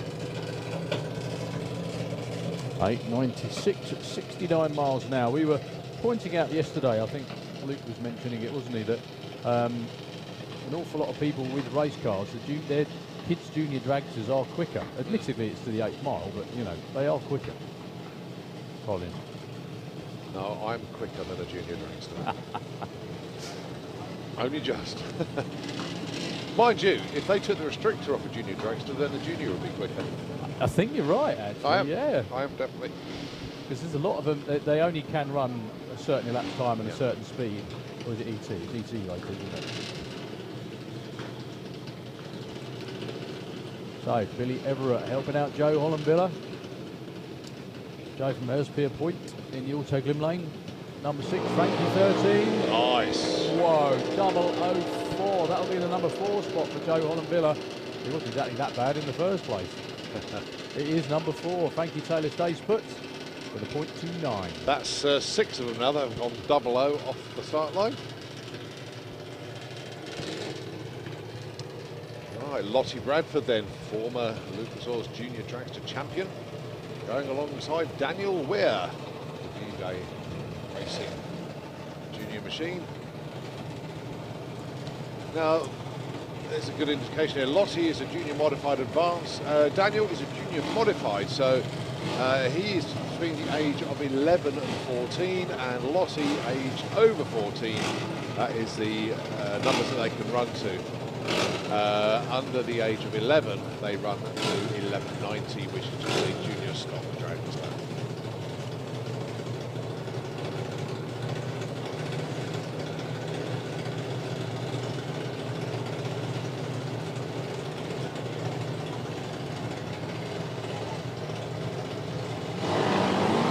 Nice. Oh, identical in both lanes. .0651 for both of them. Well, Daniel's in the top 20, but at number 16, Yeah. actually, Lottie stays put at number 7. Identical reaction times to the 10,000th of a second. I don't think I've ever seen that before. I've only seen it once on TV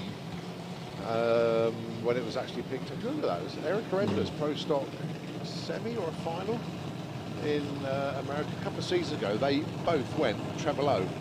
That was Erica against Vince. I think it was against Vincent was in the it? semi-final post-up. Yeah, but the thing is, that was for the title as well. Yeah. Erica needed to keep going, but Can't believe they talk went. about that was just amazing. I don't think you'll ever see that again.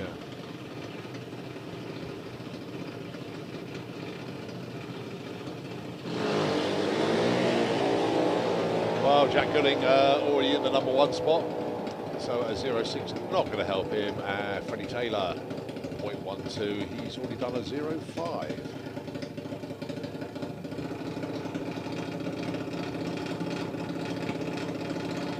Right, interesting little story here from Archie Ray. Emma was tuned in yesterday. Okay. We got a message after he'd done the run. And don't forget, Archie went really, really well on his last qualifier. Just looking to see where he ended up. Yeah, in the number 5 spot, he went 00. Emma was so excited that she threw her iPad up and dropped it. Oh dear.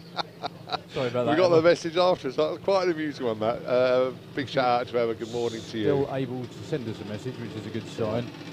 So yeah, Archie number 5. Did very, very well to go better than 004 on the tree. I tell you what, to do it in a junior stock dragster, getting the 00 light, very good indeed. 2 red lights, 02 for Archie, 01 for Tom. They will stay where they were from yesterday. Oh, nicely judged there, 11.95. You can't go any quicker than 11.90.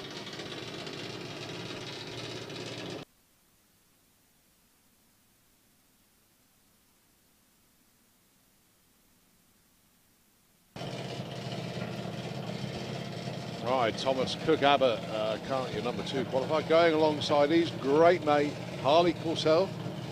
You get these two together, talking about cars, they do not stop. I told you, there'll be you and me. There'll be you and me in a few years' time, mate.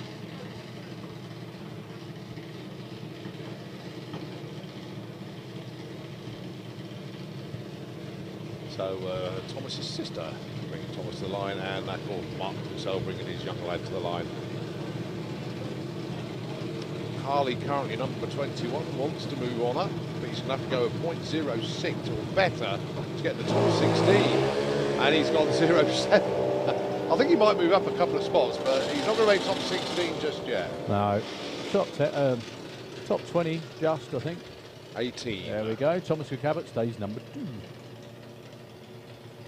So, the honestly, if you're a kid and you're into dragsters, you've got to have a dinosaur dragster, haven't you? The half-scale dragster of Lukey down there, Luke Muckridge in the coal-fire lane. Current number 23 qualifier. However, I'm sure there's more in it than that. Well, I knew Emma would text in. She goes, iPad is safe. Good morning, Emma. I'll tell you what we do, Emma. In future, we'll just say that Archie red lit on everyone, just so the iPad survives, and then about 30 seconds later, we might tell you what he did. Yeah, but she's watching the coverage as well, so... So basically, we can't blag anything No, we anymore. can't. Never mind. Lucas Smith with the Skull Racing dragster, I beg your pardon. The other team member is round there to run for comp preliminary in a couple of moments.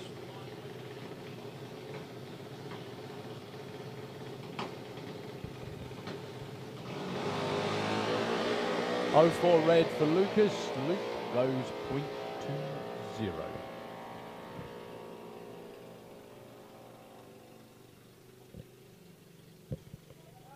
Oh dear, oh dear, that's a little bit quick. 11.44. Not supposed to be that quickly. No, Fair enough. Go and see the headmaster for that one. So, Jacqueline down there in the Slick Chicks Alien dragster. Jacqueline in the coal-fire lane with the 11.90 car. Currently number 24 qualifier, taking on from Ireland, Liam McDonald. Liam currently number 22. Both of these can do better than that anyway. It's going to take a 0.65 or better to get into the top 16.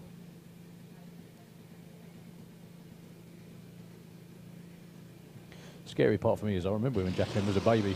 Oh, both of them really good. Liam with a 0.2, Jacqueline a 0.4. Yeah, they're going to move up. Going to move them into the top 16, both of them. Looks like it, yeah. See where Jacqueline goes to. Jacqueline goes to the number 14 spot. Liam, number 12. Well done to both of them. All right, Holly Marshall. So Steve Hudson wants that. Yeah, so all I was saying was I remember Jacqueline was a baby, and obviously my little girl's now 3. So what have I got coming up?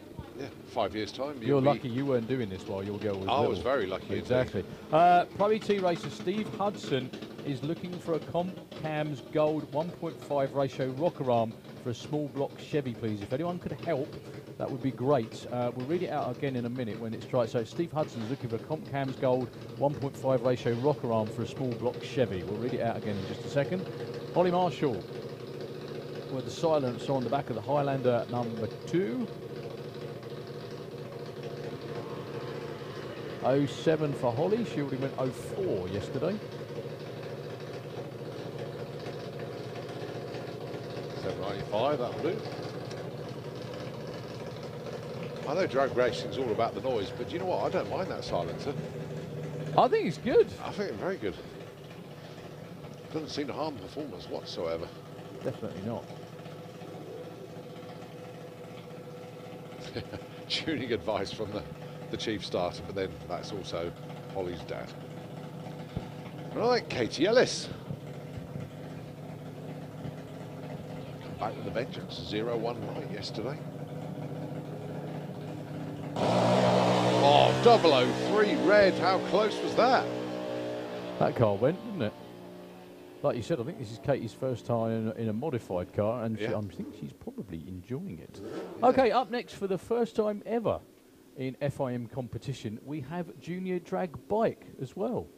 Rolling round underneath the tower. Very good to see the youngsters being given the chance by the FIM Commission. And this is their first.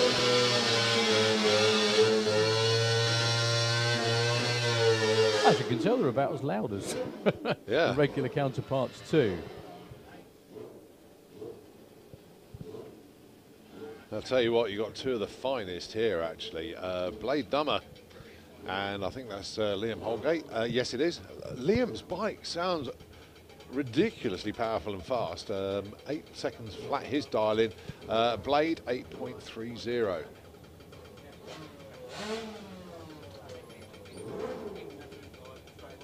So, like Junior Dragster, they are running to dial-ins. Right, FIA Pro Stock. Can we have you into the pairing lanes, please? FIA Pro Stock into the lanes. Well, reaction time was Liam off the start line first. 8th mile racing once again. 8:44 and 8:82. Number 1 qualifier for Liam Holgate in the first ever qualifying run for Junior Drag Bike. Under FIM anyway. All right, Maggie Talbot then.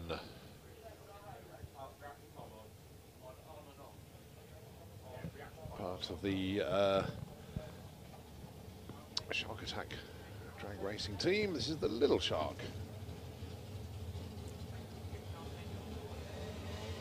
All right, Maggie looking for a 9.28.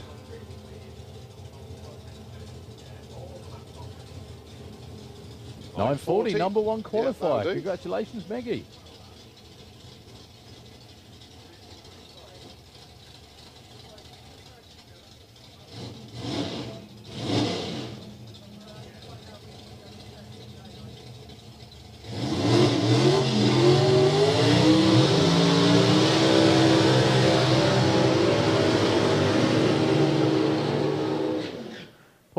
Getting all kinds of out of shape in the Muniz Hell Sierra. So cool to see that car back drag racing again after many years in the Auto Glen Lane. Alongside Rob Smallworth with the super modified 55 Chevy Comp Eliminator. You see the numbers on the board at the finish line. That is not a dial-in, that is an index. Basically, you build your car with the engine you want, and as a result of the engine size and what type it is, it has to weigh a certain amount, and you go out and run it as fast as you can. The idea is to go as quick and fast as possible. All being well, way quicker than 7.85, and for Rob, way quicker than 7.99. They qualify based on who is the furthest under their index, and then we pair them up in round 1. So far, we've had 8 cars running Comp Eliminator this weekend. I still haven't seen, unfortunately, Conrad Stanley or Paula Atkin. We haven't seen Paula this weekend so far, have we, Colin? Well, I've seen her in the pits and Stan, but well, they're both there. I haven't seen her on the track. So Paul Brooks with this car, he's actually changed it from a right. It used to be a right-hand drive. This car. This was a one of the UK's initial pro mod cars. 7-second car back in those days as well, with Dave Warren doing the driving. But Dave sat on the right-hand side of it, which is not ideal for weight transfer, is it? No. Really? So that's the B Nitrous Altered, which is a 785 index for Paul. Rob Smallworth, super modified, 799. Trying to go as quick as they can under those numbers. Well, Paul Brooks with a bit of a rolling start, not the launch we saw yesterday. 782, 178, no improvement. He stays at number 5. Rob Smallworth with an off pace for him, 887.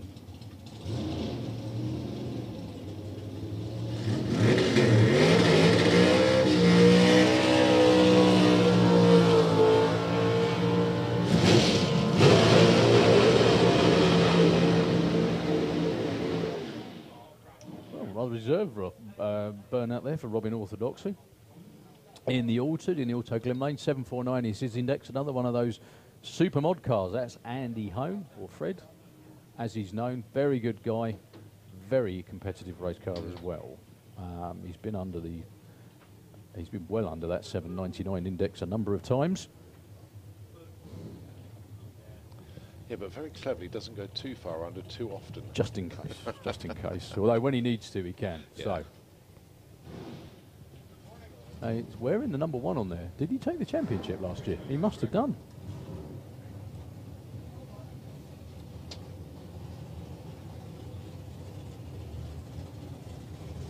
He must have done indeed.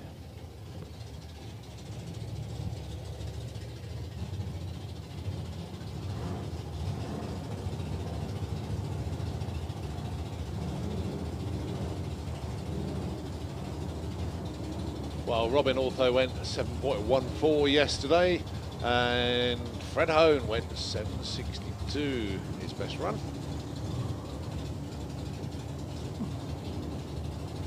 Yeah, Robin is Andy's number 1 qualifier at the moment. Robin number 2.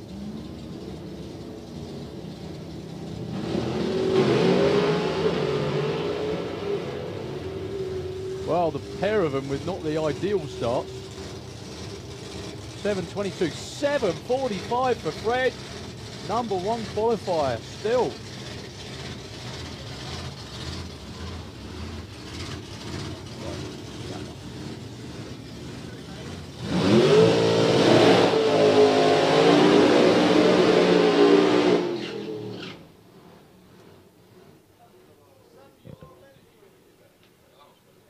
Okay, so it's going to be the other Orthodox, Chris with the Apocalypse Viper, from Hindhead. He's got full-on Pro Mod spec engine in there, Mike Janis engine, supercharger and all the other good stuff as well. 7.13 is his index for A blown altered, or ABA, and A altered is Belinda Ball with the Pro Stock truck. Now, Pro Stock trucks, this is one of the original ones. They were actually all small blocks. That ain't got a small block in it anymore, is it? No. 760 cubic inch engine. It's taken her down into the 6s. It's not even large, it's enormous. Yeah, I know. That's her husband, Jeff, who builds an awful lot of the engines that we see racing here in many different classes. And he came up and very proudly pointed out to us last weekend.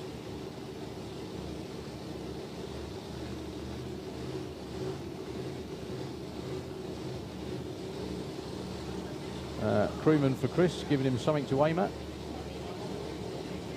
Now, Chris yesterday, what did he run? He went 9.01, but that was one of his first full runs in the car, I think.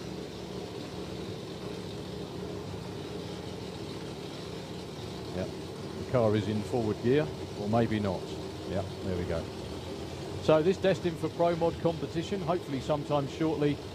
Very, very nicely turned out car. I think, to be honest with you, it'd be easier if he just started afresh, because he had to change so much on the car to get it legal to run where it is now. But we're very glad he did, and what a machine.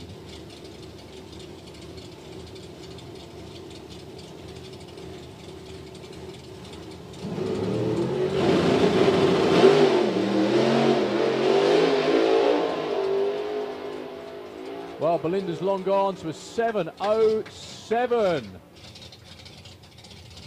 192 miles an hour takes her up to the number 2 spot. Chris Orthodox with his going in the right direction. 7.63. And his first ever, I think, 200 miles an hour pass as well in the car. 204 miles an hour. The learning process continues. Last car out for this session is going to be Tim Muggeridge. We've already seen his lad Luke out in Junior Dragster a few moments ago. The crew switched their attention to the big door car. Another super modified car with a 799 dial. A couple of test runs yesterday, put in a half-track pass just to make sure he didn't melt too much. All looked good, so he's back for a full run today, hopefully. Absolutely stunning looking car, this one for Tim. And been constantly working with Nick Muggeridge, that's his young lad there. A huge integral part of the team, and Nick desperate to get behind the wheel of this one as well. But this weekend, of course, Tim in his own car.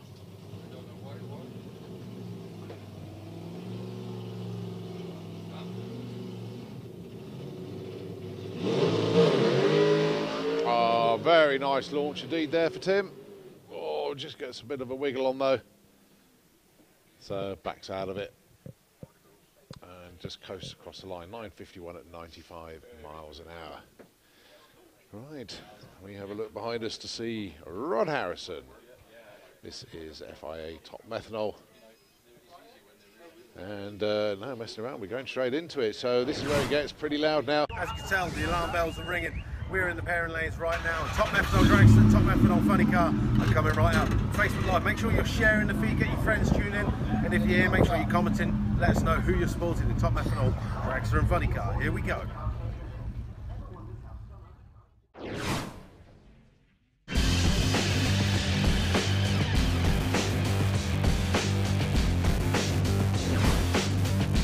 we have FIA Top Fuel Dragster into the pairing lanes, please?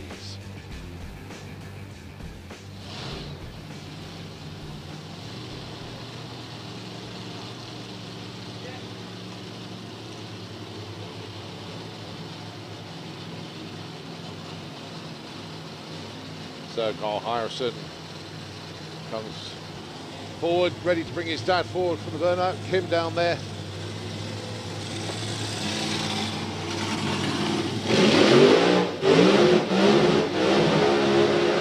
Nice pedaling burnout there for Rod.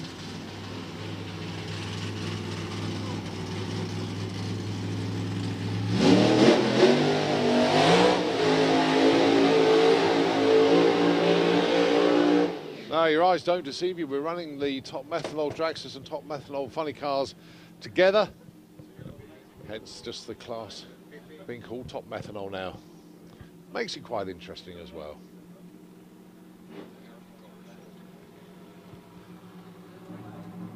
Already. That didn't take long. Well, I knew half the story there, but you just filled in the other half for me.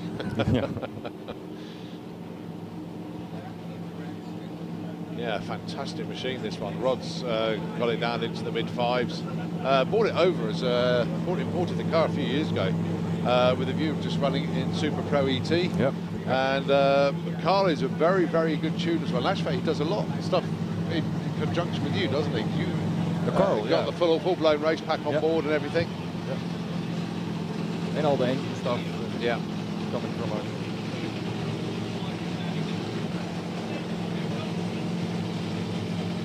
Right, Jürgen Nagel then, the Camaro from Germany.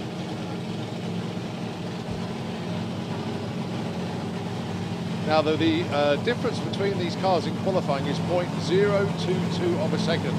So basically, although in qualifying the cars will leave together, it's all about the ET. So in effect, the funny cars have got 0.22 of a second in the bag to help balance them out.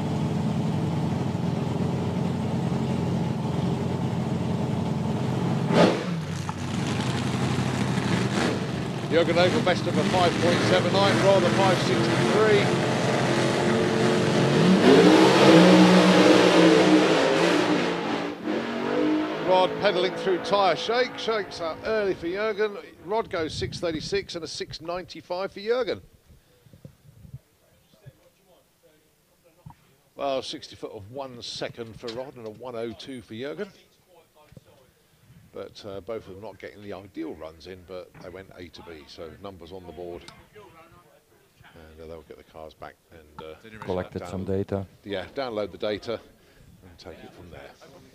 So, Dick Costa joins us. Good morning. Proper handshake this time. Yeah. Great to see you. Great to be back again. Yeah. So, I'll be just very quickly before the last pair, if we get to no.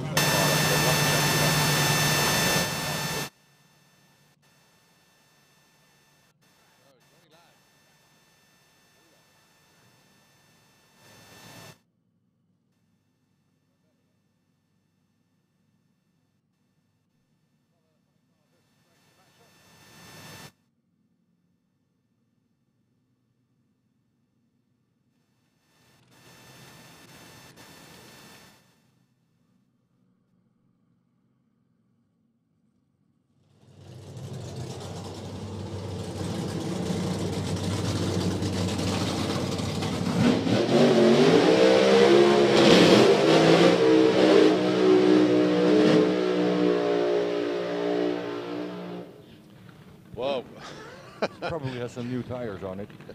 Yeah, Sandro Bellio with a terrific. Yeah, he's almost gone to burnout. the 1,000-foot blocks there, actually. It's going to take him a little while to get back.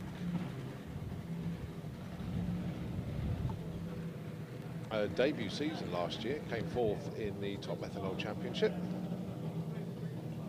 And hasn't been to all the events. So No. it's pretty good.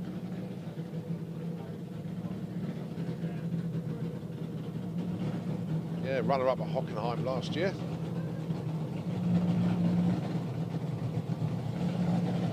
The only thing that I haven't got on Sandro is his personal best. But imagine, he's certainly a mid 5-second runner. The car we know has gone 5.4.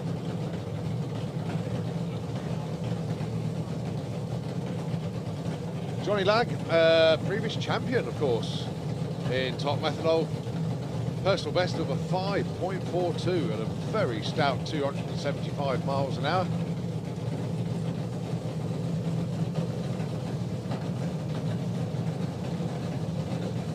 Is this the first nitro car on the track this weekend? Well, it depends if you class nostalgia funny cars. Oh, okay. But, we had a couple of Top Fuel cars testing on Thursday.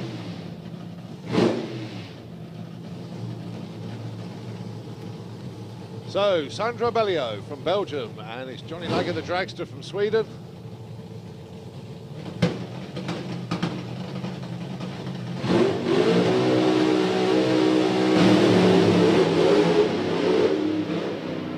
Wow, Johnny Lag not lifting at all. What a great drive, and a 582, 254. Actually looked faster than that. Yeah, way but faster. Look at the shake marks. Wow.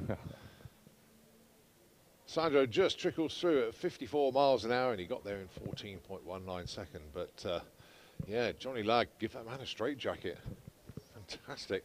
But talk about out of the groove, and he's just made the groove a little bit wider for everybody else. Black striping all the way. Yeah.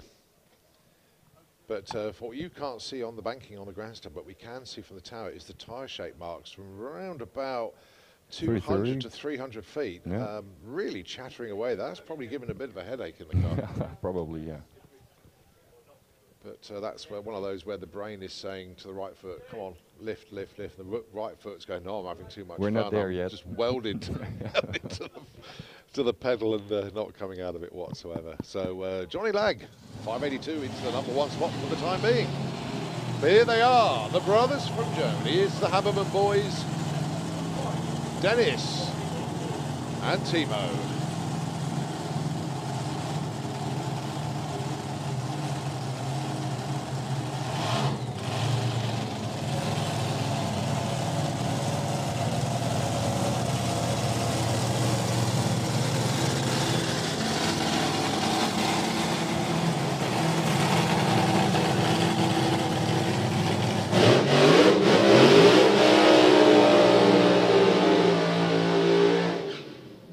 So the brothers Habermann, and then it's Dennis. He is in the grandstand side of the racetrack, the cold fire lane. And you have Timo. He is in the auto glim lane, obviously the lane nearest the spectator banking. These brothers 1 and 2 in the championship last season. Yeah, and well, they are the perennial front runners, or were the perennial front runners with Top Methanol Dragster. Yeah. Now the classes have been combined, they're just kind of, well, done the same. Yeah, and this is when you see Mr. Habermann Senior probably jump up and down and go, oh, I love the track, and he really does get involved. Of course, Werner Habermann, the patriarch, if you like, of the team. It's going to be interesting what they're going to do. They're Yes. going to Yeah, change if you ever to want the a settings. benchmark for how everything is progressing, the brothers here, very, See very how good at it how the indeed. track really is.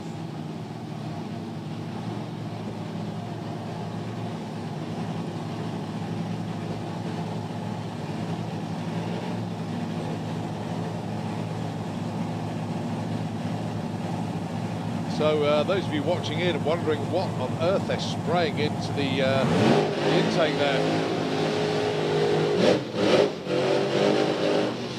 Methanol is a very, very cold burning fuel, and it can actually freeze the injectors. And they put de-icer in there, so when they hit the loud pedal, the actual butterflies will open because they can actually get frozen shut. You can even shut down the engine if it freezes. So, Dennis and Timo.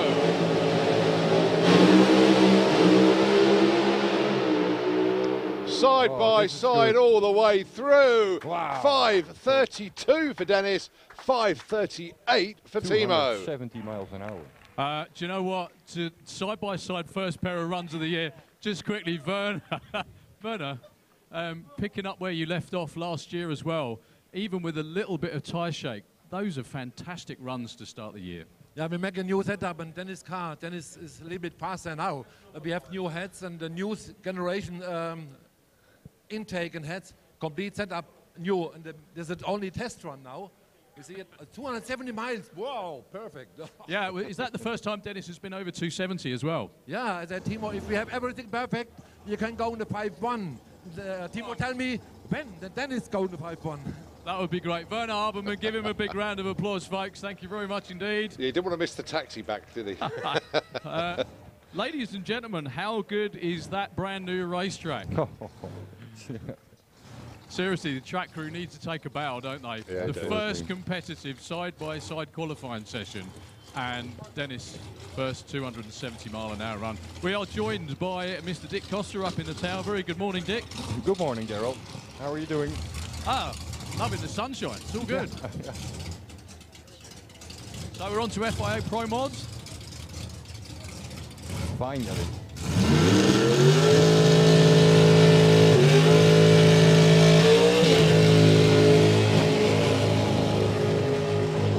And it's so good to see Peter Wacker with a Roofer's Toy back with us.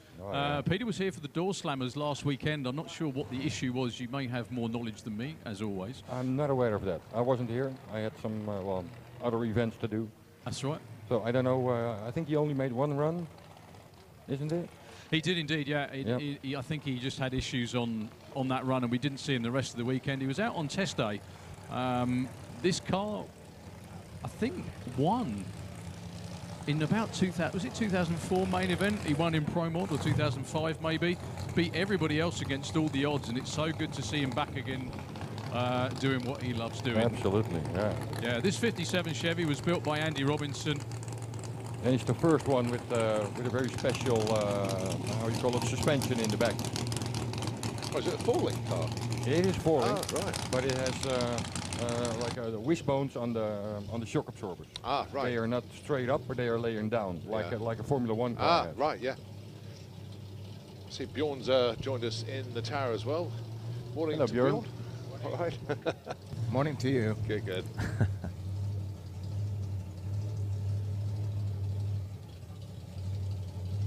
Big nitrous engine, can do fantastic wheelies.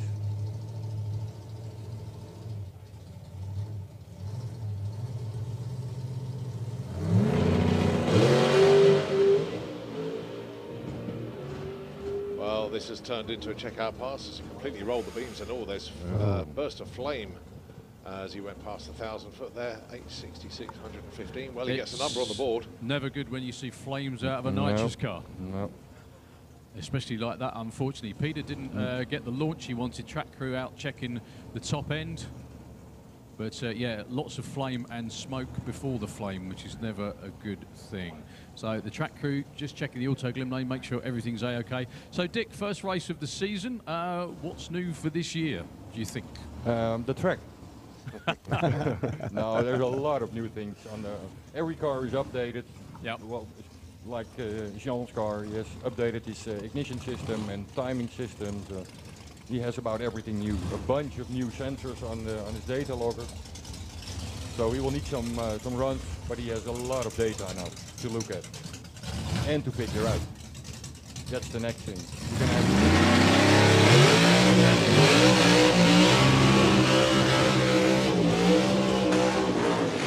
Well, from the Door Slammers weekend last weekend, we knew that everything was good. I mean, your good buddy Dave down in the 580s on the first weekend. Yeah, absolutely amazing. I spoke to him on the Sunday morning, and he wanted to go a little bit quicker, but he wasn't, well, apparently wasn't expecting a 580. No, of course not. Oh, Wow, And it was amazing. He just made 2 test launches to an 8 mile, were 7 seconds, and then he just decided to make a full pass, and it was 5:93, I think. Okay, yeah. And then he followed that with the first full pass. Yeah. And the second one just made little changes, and then it was a 5:88. 5:88, yeah. Yeah. And still, even though that was under maybe the rules of door slammer, I don't remember what it. No. That was pro mod legal. Yeah, because absolutely. we used it as a test weekend. Yeah, absolutely. It's well almost impossible to change your car or a legal pro mod car to a pro extreme car. No. And then the weekend after, you need to go pro mod legal. No. And why should you have really? no idea where you are. Okay. And tuning a pro mod car is difficult enough. And we had another few cars in the 5 second with Andy Jimmy, Robinson, I think, and Andy Jimmy. Robinson, Yeah. Jimmy Arlund. So out there at the moment, we've got John Doulemont from France. This is his first run. Actually, it's a lot of people's first runs of the year. I think this is Jean's. He was here at Easter, but we didn't get Oops. Not quite sure how that worked out. The tree ran, and he wasn't quite ready by the look of it. Up next, we got John Webster with the absolutely beautiful new turbo Mustang, taking on Wayne Nicholson with the blown car. John Doulemont is also celebrating his 30th anniversary, just like Andy Robinson. Wow, 30 years in drag racing.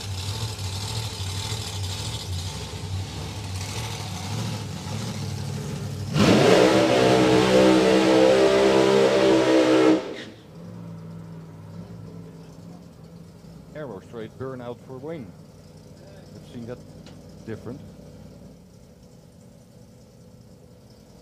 John Webster last weekend, a lot of engine damage actually. Yeah, he dropped the ball. Slammers, actually broke a turbo as well. Of course, parts went through, and he had everything spare apart from a new turbo. Oh, okay. But luckily, one was sourced in the States, got it shipped over, but there was a delay by a day because the one that they found wasn't SFI certified, so had to get the certification, and it arrived on track here 3 o'clock Thursday afternoon. Got it all bolted together, fired the car up yesterday, all seems good, hence we're going to be seeing John.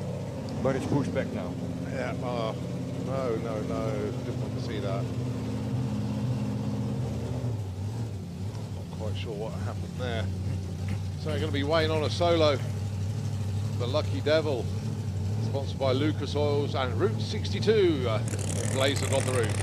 Well, I was watching John in the car, and I think he was just building up to the point he was going to do the burnout. He was shaking his head, obviously something not quite right. Yeah.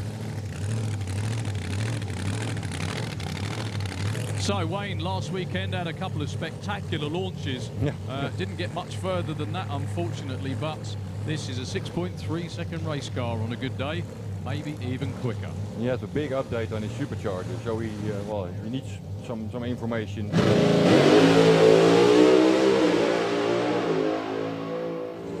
Oh, what a super run for Wayne! Quick one.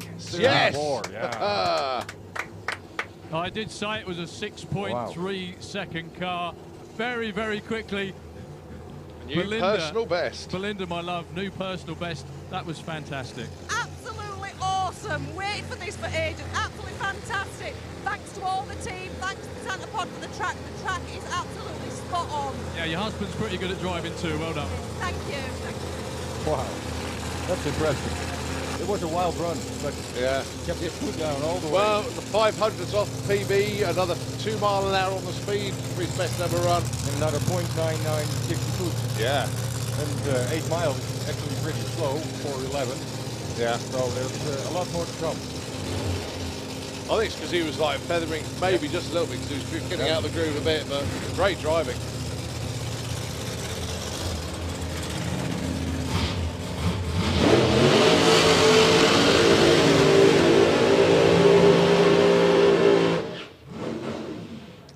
Well, the UK pro mod scene is alive and very, very well indeed. Certainly helped with these two.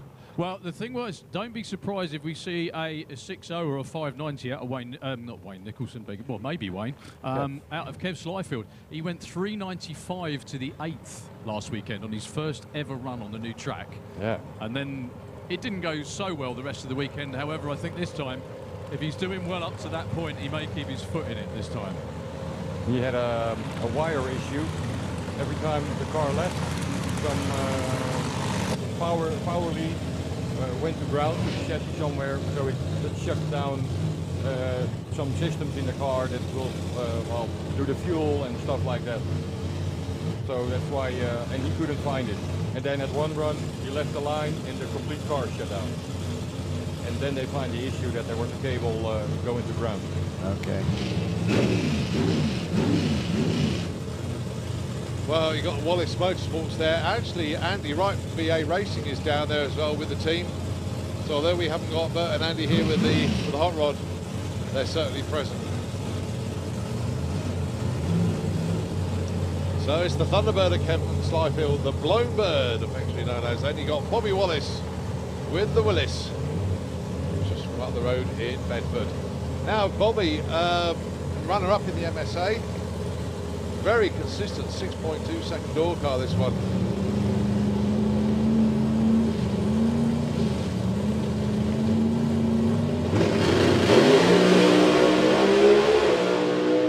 Kev Slyfield's on a great run here. Come on, Kev. 6:11.228. That's a good start of the season. And that was turned down from last weekend as well, believe it or not. He just about equals his PB. Everyone very happy indeed. What was his 8th mile number, actually? 397. 397. So there we go. That would have been, you know, the one last weekend would have been a 6.0. That's what they were looking for, though. Nice, clean opening runs. Yeah, Bobby goes through bad, 8:16 at 125. It's not bad, though. 2 pairs, 2 PBs. No. We might get a bit more of that. Marcus Hill and Norbert Kuno up next. Yeah, Marcus Hilt last weekend banking a very nice $4 grand indeed. Took it all the way to the final of Door Slammers and nearly took Jimmy away. Oh, yeah, so close. Yeah, that was close.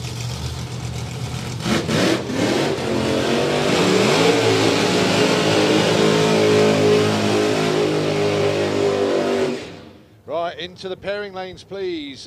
Nitro funny car, Nostalgia funny car as well, please. Oh, we got so much nitro here this weekend. And into the mix, please. Our first of our bike classes. Can I have FIM Pro Stock bike as well? You can never have too much nitro. No. It's impossible. Not at all. You'll see the sky go yellow. Yeah. Well, the fans are on, so the ventilators in the back, so that will blow it away. A little bit of a tailwind for the door cars. That's going to help them a little bit. Yeah.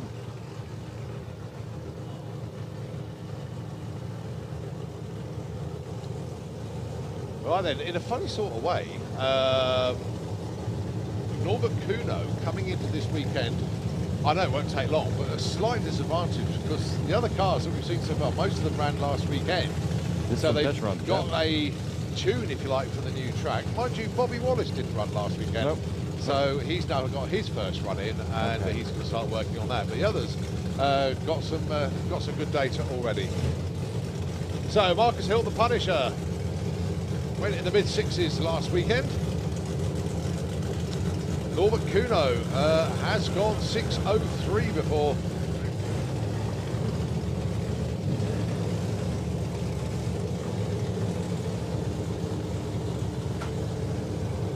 Marcus Hill, a personal best of 6:25. Norbert has some very high-tech shock absorbers on these cars. Last year we had Adam Lambert here from our Passion.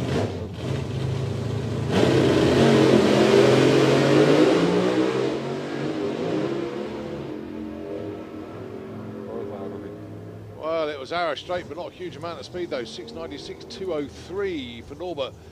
Marcus Hill taking a bit of the long way round to an 8:11 at 177. From my ant's eye view down here, I could actually see clean air underneath Norbert's car then. I will believe I see the marks on the track. Yeah, it looked quite painful, that one. That was a biggie. So up next, Andy Robinson went down into the 590s again at the end of last season. 591 was his best. He went 598 at the Door Slammers just a week ago. Coming up against Yanni Eriksson from Sweden, who went 6 flats. here in testing on Thursday. It's going to be a very interesting weekend, or exciting weekend in Promos. There's going to be a lot of 5 seconds.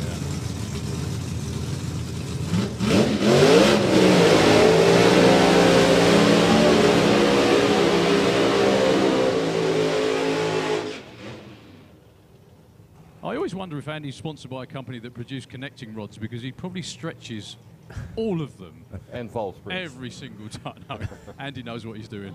Him and the team, they've actually lowered the back of the car a couple of inches. It does look even lower to the ground, doesn't it? Yeah. What's the thinking behind that, Dick? Aerodynamics and the weight transfer in the car. He even changed from the beadlock tires or rims to the liners.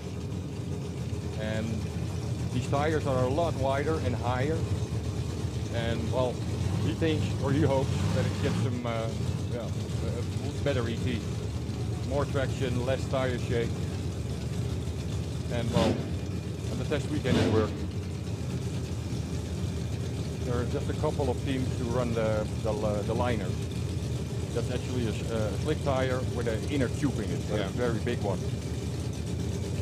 That makes the sidewalls stiffer. And they should be more forgiving for tires. Yeah. Okay. Something I never knew they could do actually is actually put inner tube in these. Yeah, but it's a very strange inner tube. Yeah. It's like an extra tire inside the tire. And you have 2 tubes to check the pressure inside. Yeah. Check the inner one and the outer one.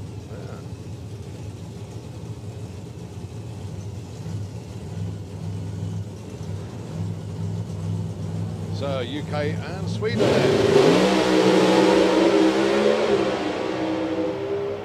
Oh, superb runs. 6:03 Andy Robinson, 6:01 Jan Eriksson. Look at the speeds as well. 240 for Andy Robinson, 242 for Yanni Eriksson. I'll tell you what, we're halfway through the session. This is going to be one hell of a weekend. Are you ready for a couple of 5-second race and close race? I think Jan shaved a couple of hundreds of his personal best as well. So that's a new PB. In testing.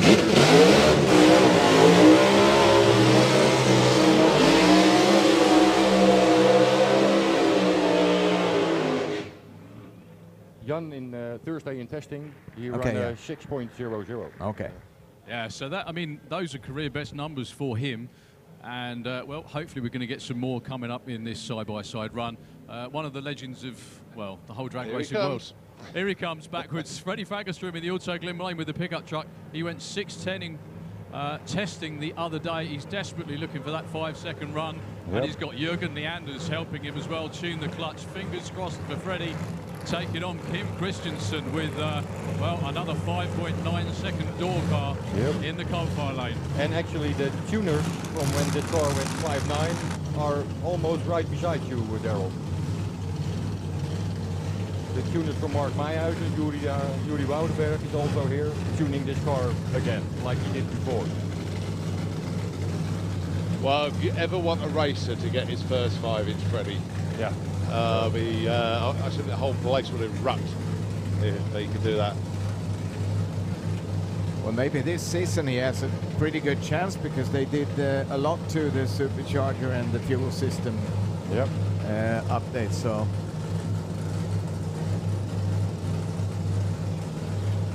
they did have some damage in the door slammer weekend. They broke the crank, but that's no problem for Freddie. He will never give up. Always gets it ready for the next one.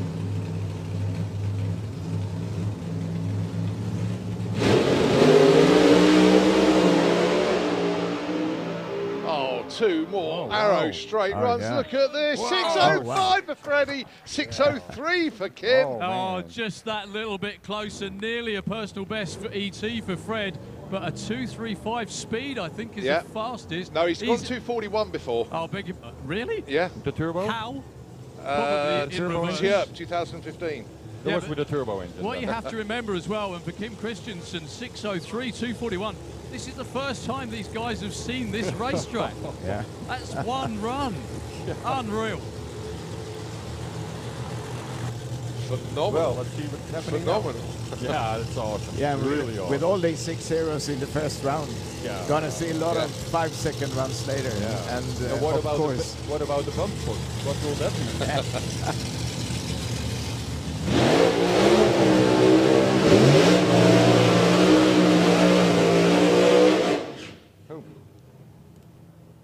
Right. So David. two guys that were here last weekend in the coal-fire lane from Switzerland, Bruno Barder. Bruno is normally the most consistent by far. However, last weekend he just had all sorts of bad stuff going on. Lots of tyre shake on every run. And, well, don't expect that to last forever. I'm sure Bruno will get the hang of it again pretty quick. Taking on the low ET man with the only real Pro Mod car last weekend. Yep. I'll call it that. No, not the Pro only Mod real legal one, car. Your good buddy Dave Victor from the Netherlands, so happy to be down in the 580s with a 588. And that was with a leaking transmission, well, leaking air. So normally when you hit the shift button, a lot of pressure comes in the section of the transmission, and that was leaking. So it shifted a little slow. So it went in the rev limiter from first to second gear. So I don't know where this is going to end. well, maybe that's the way to go. Yeah. I mean, sometimes many steps forward are actually an action of something wrongdoing or a mistake, but.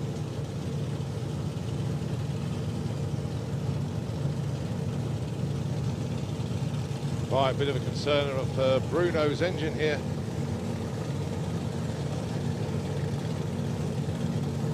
I think they're good. Yeah. Okay. Drive reverted. Bring him forward. So Bruno Barder then, the Gotham City Corvette from Switzerland, and it's David Vector, the Camaro from the Netherlands. Well, seeing what everybody else has done so far, if these two hook up and go, you'll see something pretty special. First 5 now. Yeah.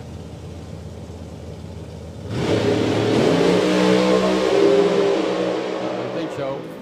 Oh, David Vector, look at David Vector go, 595 to 41. By comparison to last weekend, that was a nice conservative run. However, still good for number 1 qualifier so far. Bruno with smoke out the engine as well, unfortunately. Yeah, he rolled the lights as well, actually, 1.1760 foot. Well, with these cars and these top-end speeds, it's not always smoke from the engine.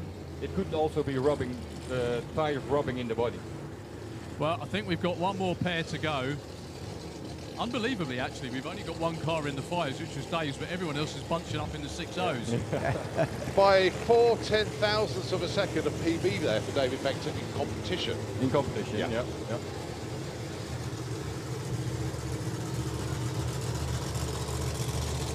Checking the track again.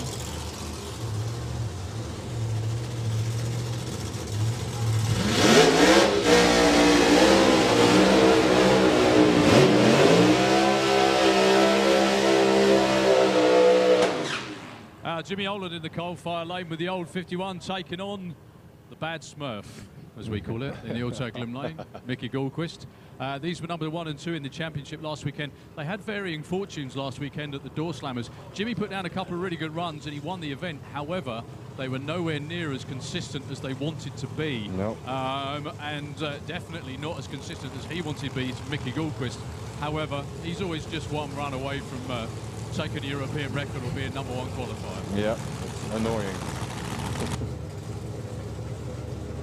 Well, let's just see if Mickey G can break the mould and not normally have his customary off-pace run in Q1, and then he sort of sneaks up on it. But with the old track, he always had one setting in his high head that you could pick out, but this is new, so he doesn't have anything in his high head, I think. You never know. Well, our new spectator banking is taller than it was, and it is jam-packed with people. Hell yeah. The grandstand's almost full as well. You're seeing some superb action here. This is only day 2 of the event. We've still got another 2 full days after today. And this is just Q1 of Pro Modified. I'm going to run out of superlatives to describe all this. So we're going to see a new number 1 qualifier here. On paper, they can both do it, but it's on the racetrack they need to perform. Jimmy Oland, the old 51, Mickey Gilchrist, the Camaro. they go side by side again. What a cracking pair of runs. 591 with a 5, 591 with a 6. But look at the speed of Mickey Bloomquist. Wow, 591 with a 6. Hang on. I was just, Magnus, my friend. Now, I want you to repeat what you just did to Mickey's crew, but my goodness me, 1,000th of a second, #1 qualifier. Well, isn't that great? Well, we have been extremely fortunate so far this last weekend, and hopefully this coming weekend also on this great facility. And Keith and you guys are really doing a great job. And look at in the grandstands. Yeah, it's well, they're all here to see you guys do that. So you reckon you got something for Mickey this summer? I hope. He's a fierce competitor, and David and Andy, and this is going to be a race this year. Definitely. It's going to be a lot of fun, my friend. Thanks all the fans. Thanks ever so much. Magnus, give him a big cheer, folks. The old 51, #1 qualifier in FIA Pro Mods, and #2 by that much, Mickey G. We do have to say, or I do have to say, that we really missed 2 of the 2 cars in Pro. Oh, yes, yes. Michel Thoren and Monica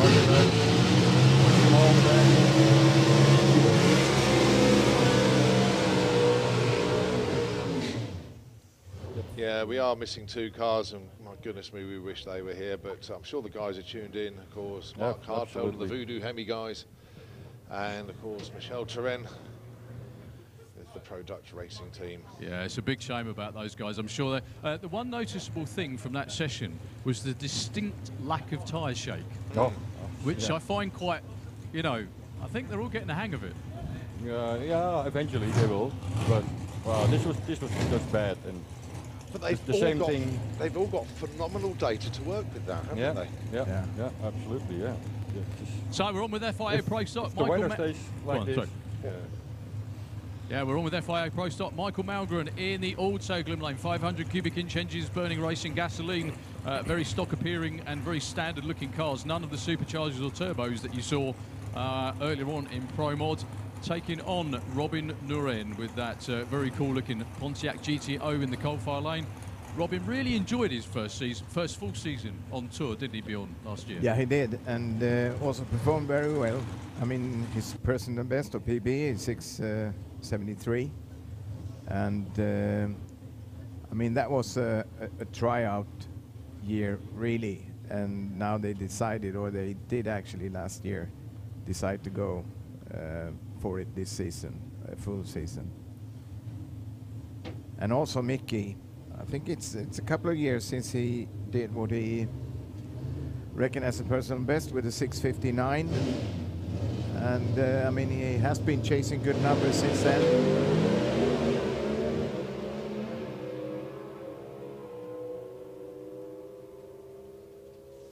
Nice opener, 666 for Mike Malmgren and 678 for Robin there. One thing to notice with that one is Robin Nuren was 5 miles an hour faster at the finish line than Mickey, but he was over 1/10 of a second slower.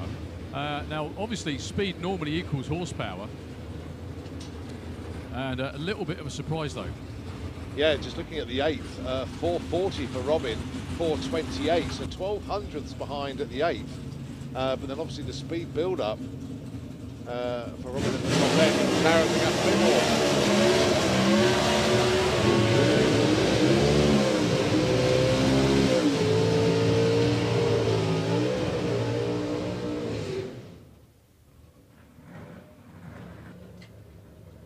The number 1 and 2 in the championship both did some serious upgrades. They both, well, Stefan sent his engine back to Alan Johnson to have it upgraded, and Bengt sent his engine back to Grey Motorsport to have the latest updates in it, so it's going to be competitive again. So just to update me, a little bit out of touch with Pro Stock Racing, but in America they run a totally different setup now. They're on EFI, is that right? Yeah, they have electronic fuel injection. Yeah. And they have to. And in Europe, it's allowed to use EFI. Right. You don't need to yet, but well, I think that will take about 2 years, because if you want to switch from carburetors to EFI, you have to change the complete car. Because the intake of the EFI is, well, let's say 3 inches from the ground of the car. There's a big tube going over the engine, and then it's going to the front end. That's where the air comes in. Right. So, and in this cars, the fuel cell is there, and so you need to completely modify the car. And when you say 2 years, do you mean before you get hold of any of the new technique? Before or you need to. Before, yeah. I I mean, mean, need to have like you said, you're allowed if you can get hold of it. But then again, it will get you into new kind of problems that we have never occurred here. Absolutely. Yeah. So quick on the light. Oh yeah. Stefan in the left lane. 666, 677. Benk takes the #1 spot by what, 1,000th of a second. And that was taken the long way round It as was, well. yeah. My goodness me. Well, we're just lining up. Thank you very much indeed, Dick and, Okay, and see you Bjorn. later. We're just lining up the first pair of top fuel cars coming around here underneath the tout on the new racetrack down here with Trackback CEO Keith Bartlett. Keith, this new track, just wow. Yeah, we kind of got an indication last week at the Door Slammers what it could do, and it's going to be all. We're not there yet. It's going to take some time, probably the rest of this season before we get it right. But that's going to be one hell of a track next year. Already people are running. It's not bad so far. They're running their personal best. I mean, to watch the pro mods and see them getting out of shape and still running fast numbers, you don't very often see a pro mod go by the wall and still run a real fast number. So, yeah, the track's good. As I say, we've got a long way to go. There's a lot that we've got to still improve on the track and make some changes, but it's really going in the right direction. Yeah, that long winter of horrible weather was worth it. Yeah, all worth it. Definitely, sir. We're on with the first top fuel car of the year.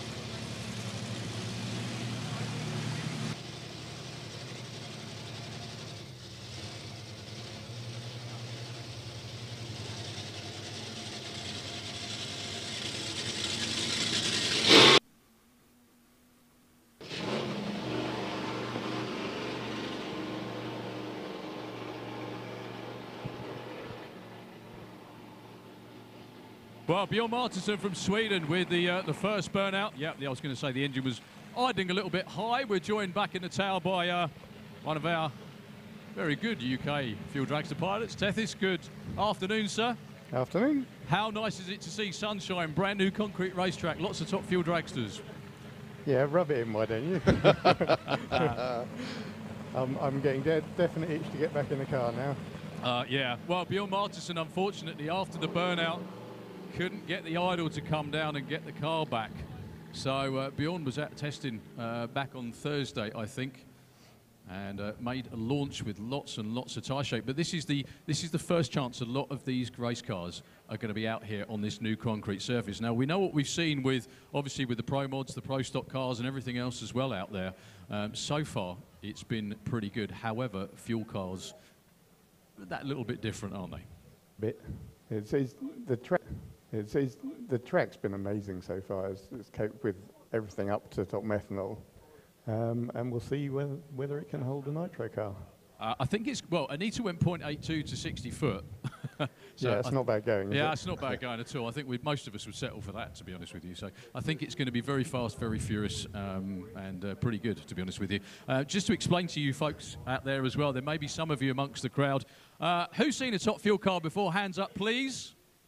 There we go. So who hasn't? Who hasn't?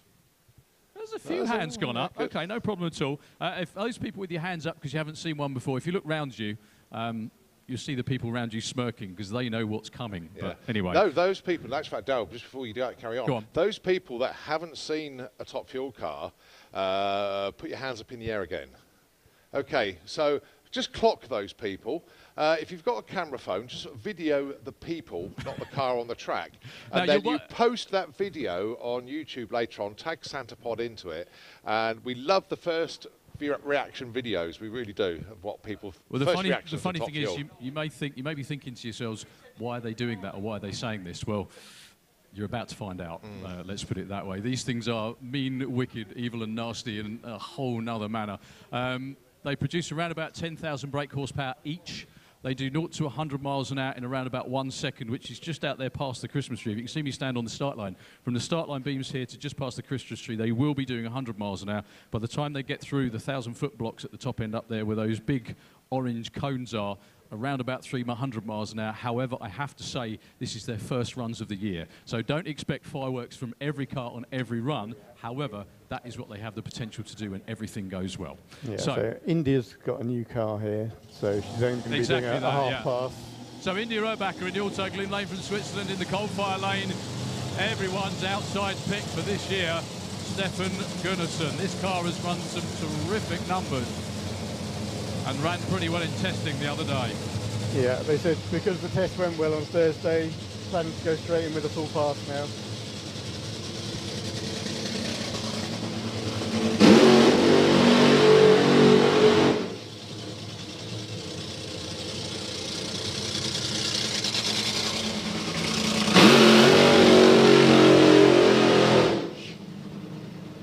Well, two textbook burnouts there if ever I saw them, not getting too high on the revs so that the engine A is not getting stressed, but B, the burnout marks. The higher the revving burnout, the taller the tyres become and the thinner the burnout track is. So two very nice examples there. But again, that's down to the tuner. The driver literally just smashes the pedal, but the what is it? It's almost like a throttle stop on the side of the mud catch. It stops it opening up too much. There's a physical tube that you put round the throttle cable that stops it going open too far on the burnout. And you can adjust the length of that to control how much throttle you can apply to the burnout. Well, enough power on the start line for a whole Formula One grid. But we just managed to sandwich that power into two top fuel dragsters. Stefan Gunnarsson from Sweden and India Urbacher, Switzerland.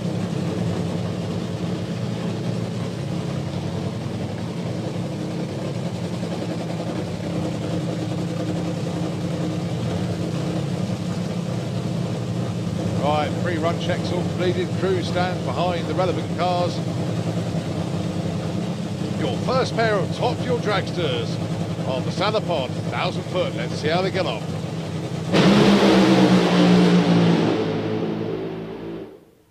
Well, new car or not, India gave it everything there. 474, 169. We knew she was going to lift early. Stefan Gunnarsson goes 657. With some fairly huge tyre shape. Yes. Around about 100 foot out. But, well, so much for the green racetrack and, you know, taking it easy. But there we go. Give us some short numbers. Yeah, India 0.86. 0.7. The 8th, 345 for India and 424 all over the place for Stefan. Yeah, so, well, that was, I think India sounded like she was driving through the clutch at the top end, actually. It was making a lot of noise, but not a lot of go. Give the teams a big cheer, folks. That's Stefan Gunnarsson's team going up to get him to come back again. They've got another qualifying session later on today. They've got another 2 tomorrow as well. Also, Urs Urbacher's team and his daughter India in the top fuel car. Give them a big cheer. India's debut in competition last year was at Hockenheim, their home race. And they got all the way to the final. Just very quickly, while he's here, Urs, is it still cool and fun watching your daughter drive your car? Yeah, it's a little bit difficult. I'm nervous like hell. But she did a great job. It's a brand new car. We put everything together last week. We finished yesterday night, and we make not the full pass, and it's perfect for us. Yeah. 9 cars, brand new racetrack. It's going to be fun. Do you actually wish you were in the car this weekend? No, we go in Hockenheim. We put together my second car, and then I will run against her. That's going to be fun. Who's going to win? Me, I am. That's back, everybody. Thank you very much. Give him a big cheer. That's his little girl just gone down there. And a very capable top fuel pilot she's turning out to be indeed. So your next pair, 2 green cars going up against each other in the Autoglyn lane. Previous European champion on a couple of occasions. We all know her, we all love her, the Queen of Santa Pod. Ladies and gentlemen, please put your hands together for Anita Michaela, everybody. The one and only. She was here testing the other day as well. She went 82 to 60 foot. Also doing it for the UK, the young lad who is so desperately wants to win that European Championship. He was #1 qualifier a number of times last year. Is it going to be his this year? In the CBD Asylum Top Fuel Dragster, it is Liam Jones. They can hear you in the cars, and they do very much appreciate it. You wonder what the hold-up is, by the way, folks. If you can see, look down towards the top end. I'm not sure who's stranded. Can you see who's stranded up there? I think it's India, actually. I'm not India. 100%. Well, so what happens with these cars, as the clutch comes in and progressively locks up as they go down the racetrack, it does actually lock up completely when they get past the finish line. So there's not a lot. They can't just push the clutch in and roll off the racetrack. They do weld up solid, and if they're stuck between exits, which I'm sure you've done, Tethys. I have, certainly. Exactly that, yeah. It's not, they're not easy to get moving. How do they do it these days? So they used to have, the top end crew would come and remove the coupler between the clutch and the rear end. Nowadays, the reverser has a neutral release on it. So there's a button in the cockpit that the driver can press to just engage neutral, and then they just push it out of the way. Yeah, well, that sounds like a lot better idea than, you know, fiddling around with couplers and everything else as well. There's also a good reason for that, because they had a couple of incidents in the States where the cars kind of fired up again, didn't they? Yeah. As they went round the turn-off, which was not ideal, to say the least. So does anybody up there have any predictions for this weekend? No, I think is the answer. Yeah. Well, I had predictions for last weekend, and I got them completely wrong. Everybody went way faster than I thought they were going to do last weekend. Just to give the crowd a bit of an update, actually, because we are monitoring this quite a lot. And Daryl, just to rewind briefly, 4 PBs on ET and 3 PBs in terminal speed in Pro Mod alone. First round, and they've still got 3 more to go. Personal best and European records in top fuel for 1,000 feet. Anita holds the ET record at 3.878. Thomas Latours holds the speed record at 316.4. So if you see numbers like that or higher, yeah, prepare to celebrate, because that will be a first leg of a European record. Obviously, it does need to be backed up within the required. Yeah, well, the one good thing we have going as well this weekend is that there's the top fuel field is oversubscribed. Somebody will DNQ at the end of tomorrow. Unfortunately, at the finals last year, that happened to be our lad Liam. It was just a horrible end to the year. However, onward and upward, and we're hoping for better stuff this year. I think India's car's moving, is it, folks? Yep, just disappearing now. Just think, yeah, you can just see the. Oh no, it's not India's car. It's Stefan's car. Oh, it's you can see the side of it now. Okay, there we go. So going around the corner at the top end. Here we go, folks. Fire the next pair. So for the UK in the coal-fire lanes and CBD Asylum, it is Liam Jones for the UK and Anita.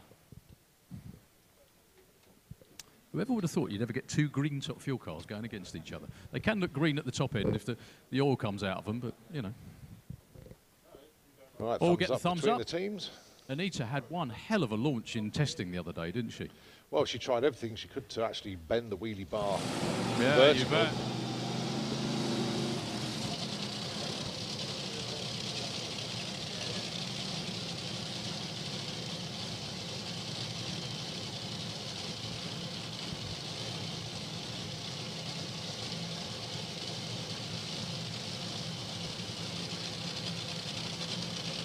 All right, 2 of Europe's finest then.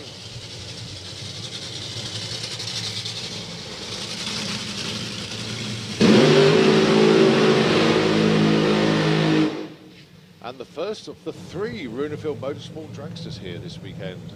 Liam? You know that NHRA promotional video, Baptism by Nitro? I think I've just had a shower in the stuff, but anyway. So Liam Jones was #1 qualifier on a number of occasions last year. He was #1 qualifier at this event as well, down in the 390s in one of Runefield's top fuel cars. Anita, by her own high standards, had a horrible year last year. It started to come together in September at Santa Bod, and then unfortunately for them it rained, so they didn't get to run the final round. Right, an interesting fact from Tog who's just given me. Anita at Tierp at 330 feet has been clocked at 195 miles an hour. Which goes to show phenomenal acceleration of these machines. So on her launch on Thursday, she got the front wheels alarmingly high in the air. And I later found out that's because the wheelie bar wasn't set correctly. So hopefully they'll have sorted that out for this run. Yeah, it looks a lot lower today, actually, I must be honest. Very close to the deck. So then, the 2 green dragsters, Liam Jones, he's in the coal fire lane. He is the grandstand side of the track. Anita She's in the Autoglim spectator banking side.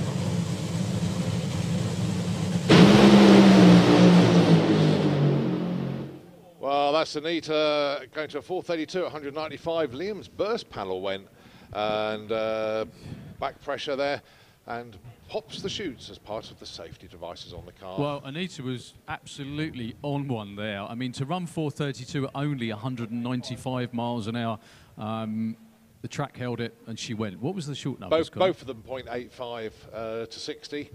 Anita 3.20 at 225 at the 8th.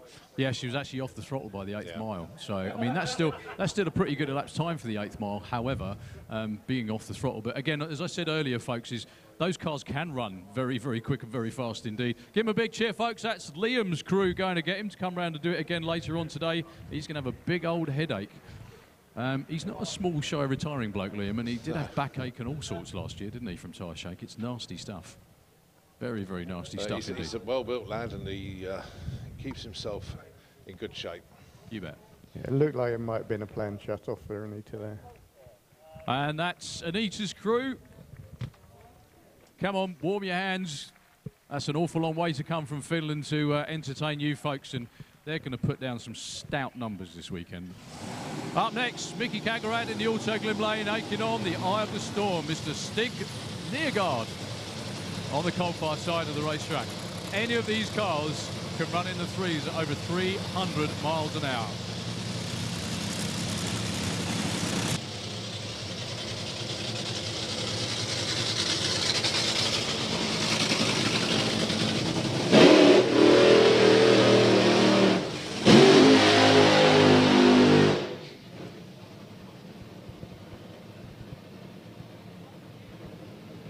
Oh, that was a very big throttle stop on Stig's car. So much so, I can't imagine he's got much tyre track to back up into, actually. So both of these cars have been in the 390s. Stig, I think, was one of the first in Europe to go in the 390s. Mickey Kagarad finally got there last summer.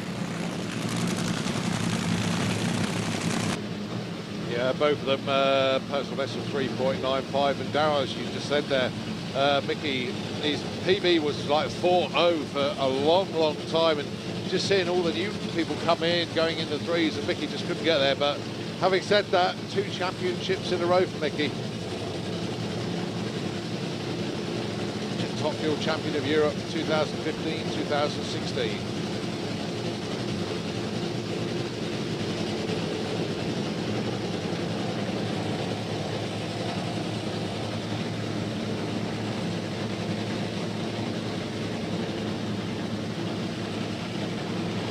So, Stig Neergaard from Denmark in the coal-fire lane, and it's Mickey Kagarad, Sweden, in Autoglim lane.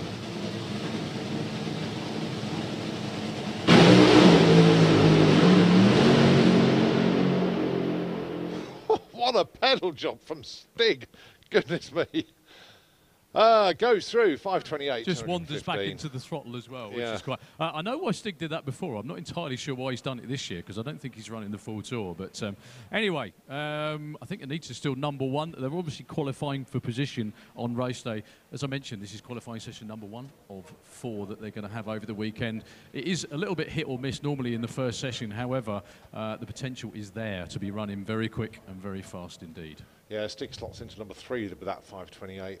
Mickey into #4 with a 651.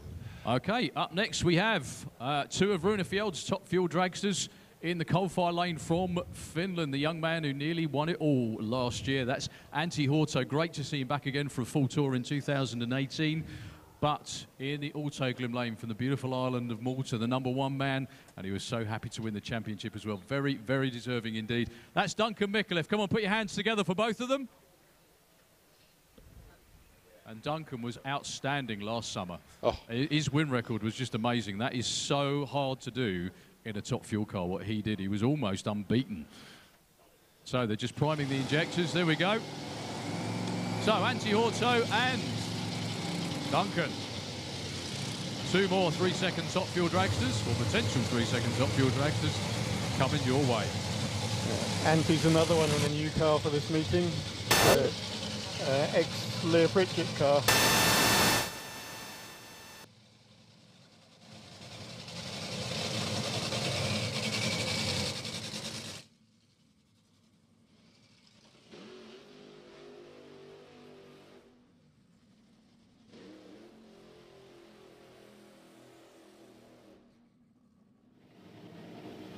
Well, what cannot be taken away from Duncan Micklem, obviously, is 2 titles. In 2016, he went to a little awards do in Malta, and we have Sports Personality of the Year in the UK. He went and won the Maltese version when he didn't win the championship. And he goes to the same awards dinner in 2017 and repeats the title. So he is apart from European FIA Top Fuel champion, he's Maltese Sportsman of the Year twice in a row. And I'll tell you what, Maltese take their sport pretty seriously, and Duncan to do that twice, pretty stout indeed. When he flies back home to Malta, generally has a welcoming reception at the airport, and he's carrying his big trophies home with him. So good he's back for another year. I remember carrying a trophy home from Sweden, and the only way to take it home is just as hand luggage to the airport. Yeah. All right, can I have some bikes in the lanes, please? FIM Super Twin bike and FIM Top Fuel bike, please. Can we have you into the pairing lanes? Right, the burnout's completed. Just a final adjustment on the wheelie bar on anti-autos dragster. Duncan was saying he's going to see how this run feels. If it feels okay, he'll stick with it all the way through. So the Maltese Lion taking on the youngster from Finland, and he's only 21 years old.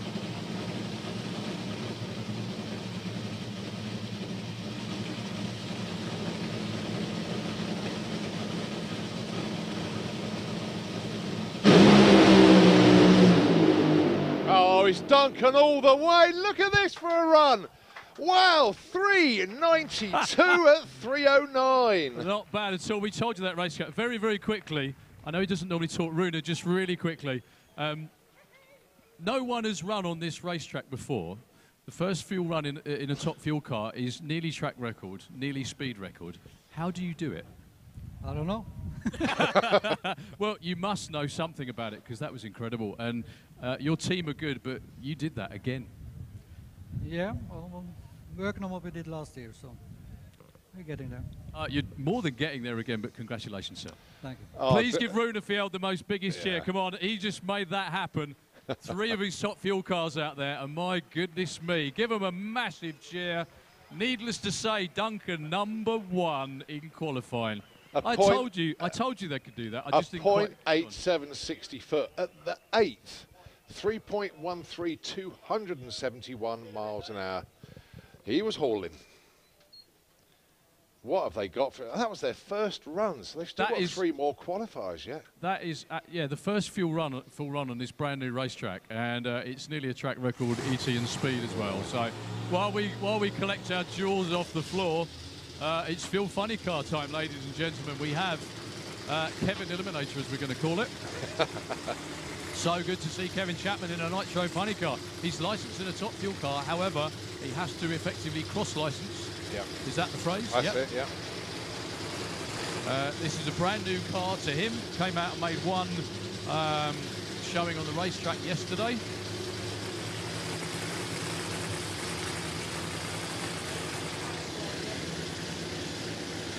I just love the fact Rooney just looks like nonplussed. You know, Rooney, would you like a cup of tea? Yes, please. Would you, Rooney, you just ran a near track record. Okay, whatever. He knows what he's doing, that boy.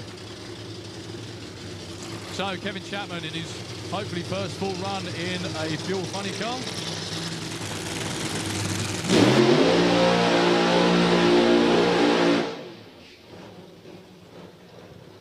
Basically, Fuel Funny car, you take an engine out of a top fuel dragster, you shorten the wheelbase, and you cloak the car in a carbon fibre and composite body shell. Same amount of power, but a little bit trickier to handle. The thing that's making everybody lick their chops is now they know they can do it. Yeah.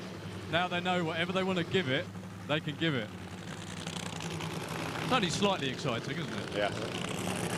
So, Kevin Chapman, always wanted to drive a Fuel Funny car, gets his chance right now.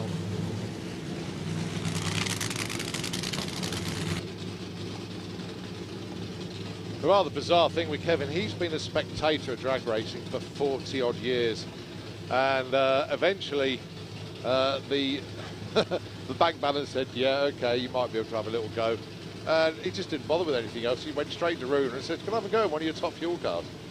And a deal was done, and Runa basically said, well, yeah, okay, go on then. And here he is, he's ended up taking on this funny car. It's really hard to understate quite how big a deal that is. Yeah. You know, people going up from the lower classes are shocked at how extreme a top fuel car is. Yeah, but Kevin's come off the banking. To go from nothing to that is just unbelievable. Oh, top bloke. Super nice guy as well. Makes industrial valves and things like that for a living. The company is Thermareg. Although the whole Chapman family are here as well, watching Kevin living his dream.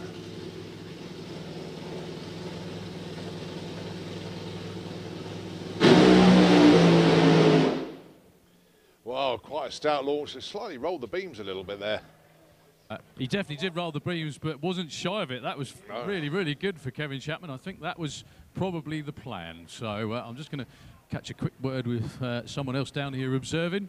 Mr. Spuffard, sir, it's very nice to be able to talk to you down here instead of up there, to be honest with you. So Kevin's first time in the car, I'd say that was an A. Yes, he was entertaining. He bent the throttle cable, and obviously he's going to get what he needs because I think he's doing all right.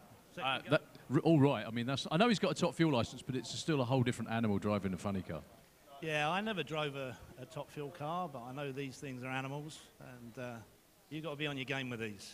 Good stuff. Well, it's good to see the new team out here, and good luck for this weekend to all of you. Yeah, well, hopefully we'll just keep getting better and better, and we'll be up there again. Good stuff, John Spufford. Thank you very much indeed. Okay, we've got two more cars around behind the tower. Coalfire side of the racetrack, the Undertaker himself, Mr. Steve Ashdown, taking on the other one in Kevin Eliminator. That's Kevin Kent with the West 10 Mustang in the Auto Glimlane. Kevin is actually, I think, European record holder, is he not? For both he is indeed, yeah. speed. 4.279 at 287. Yeah, there are actually 5 fuel funny cars here this weekend, qualifying for a 4-car field. Track crew out there just doing a little bit of a check and past the finish line. I'm not sure. I think Kevin's actually stopped out there on the racetrack, isn't he? But that was very nice, very clean, very competent. Everything you want to do on your first run in one of those big cars. So we've got more fuel cars around behind the tower. We've also got the FIM bikes as well. We've also got Eric Tabor with the Rocket.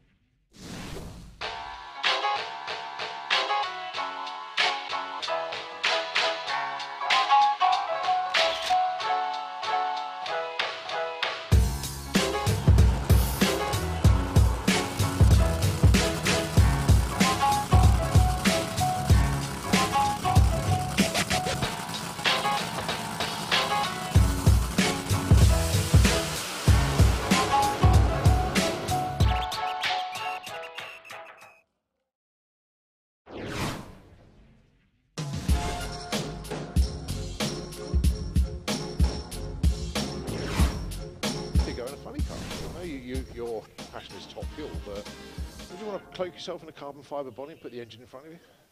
It's one of those things, you know. The thing that I grew up with was top fuel dragsters, and that's what I want to do. Yeah.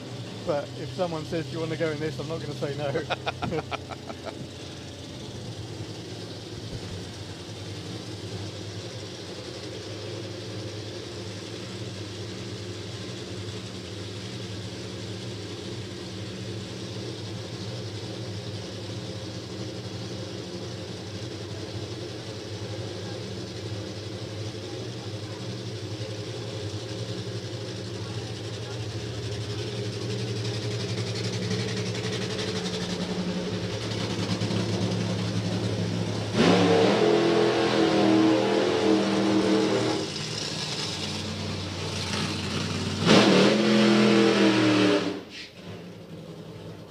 Steve was another one that didn't know what the track was going to be like, and he said he'll stick with it as long as it feels good.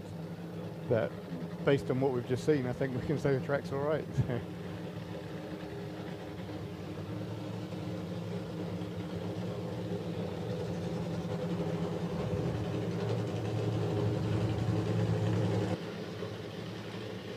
Yeah, just the way Funny Car is working at the moment. Steve Ashdown had a couple of seasons in this car, and he's only ever raced Kevin Kent. A rather bizarre twist of the way the pairings work out, or the qualifyings work out. So it is so good that we have got 5 Nitro Funny cars entered for this weekend. I think we're only going to see 3 of them in this session, as we got Nostalgia Funny car lined up around in the pairing lanes to come round next.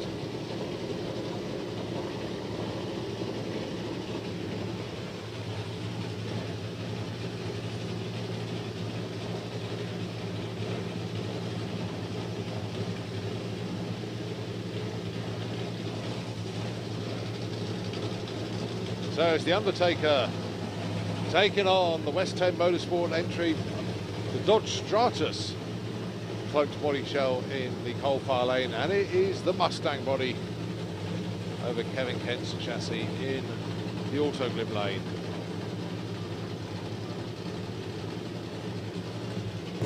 I wouldn't be surprised to see Kevin run some really good numbers there. Right, let's see how they get on then. Both into pre-stage, just a little bit further forward, 7 3/4 inches, and then out in stage.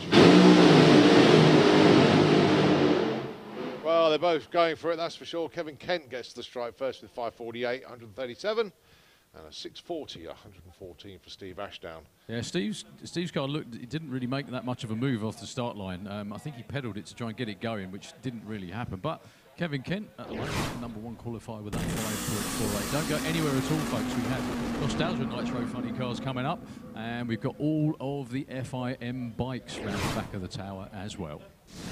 Yeah, it's going to be a super session for the bikes, and a lot of the classes oversubscribed as well. Well, it's going to be awesome for many reasons. I mean, the other day in testing, all the Super Street bikes running at well over 200 miles an hour. Crazy. And they've got a tailwind as well. That's Kevin Kent's team, folks. We do hope you enjoyed all that. I said, please don't go anywhere at all. We've got so much more good stuff to come your way.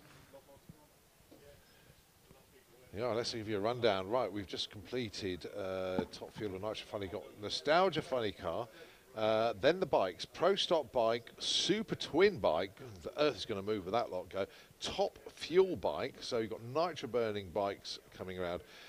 Then it'll be a Super Street bike. We've got 2 jet cars, Firestorm and Fire Force, then the Rocket bike as well. And if that wasn't enough for you, a little bit more sportsman qualifying as well. We got the Dakota Battle of Britain Memorial Flight due in around about 2:25 and then we get to do all the pro classes once again at 2:30. And talking of bike classes, can we please have FIM Super Street Bike into the pairing lanes, please? So Super Street Bike, can you please come down into the pairing lanes? Yeah, so it's good to see a lot of the bike riders strolling down here, taking in the new concrete quarter mile here at Sandsport. Hans-Olav Olstad, particularly pleased to see him back, and Vince as well, obviously, with the Zodiac racing bike, with Ronnie Orson on board. Darryl, what's it actually like weather-wise down there? I mean, obviously we know there's a little bit of a tailwind, but what's the heat like?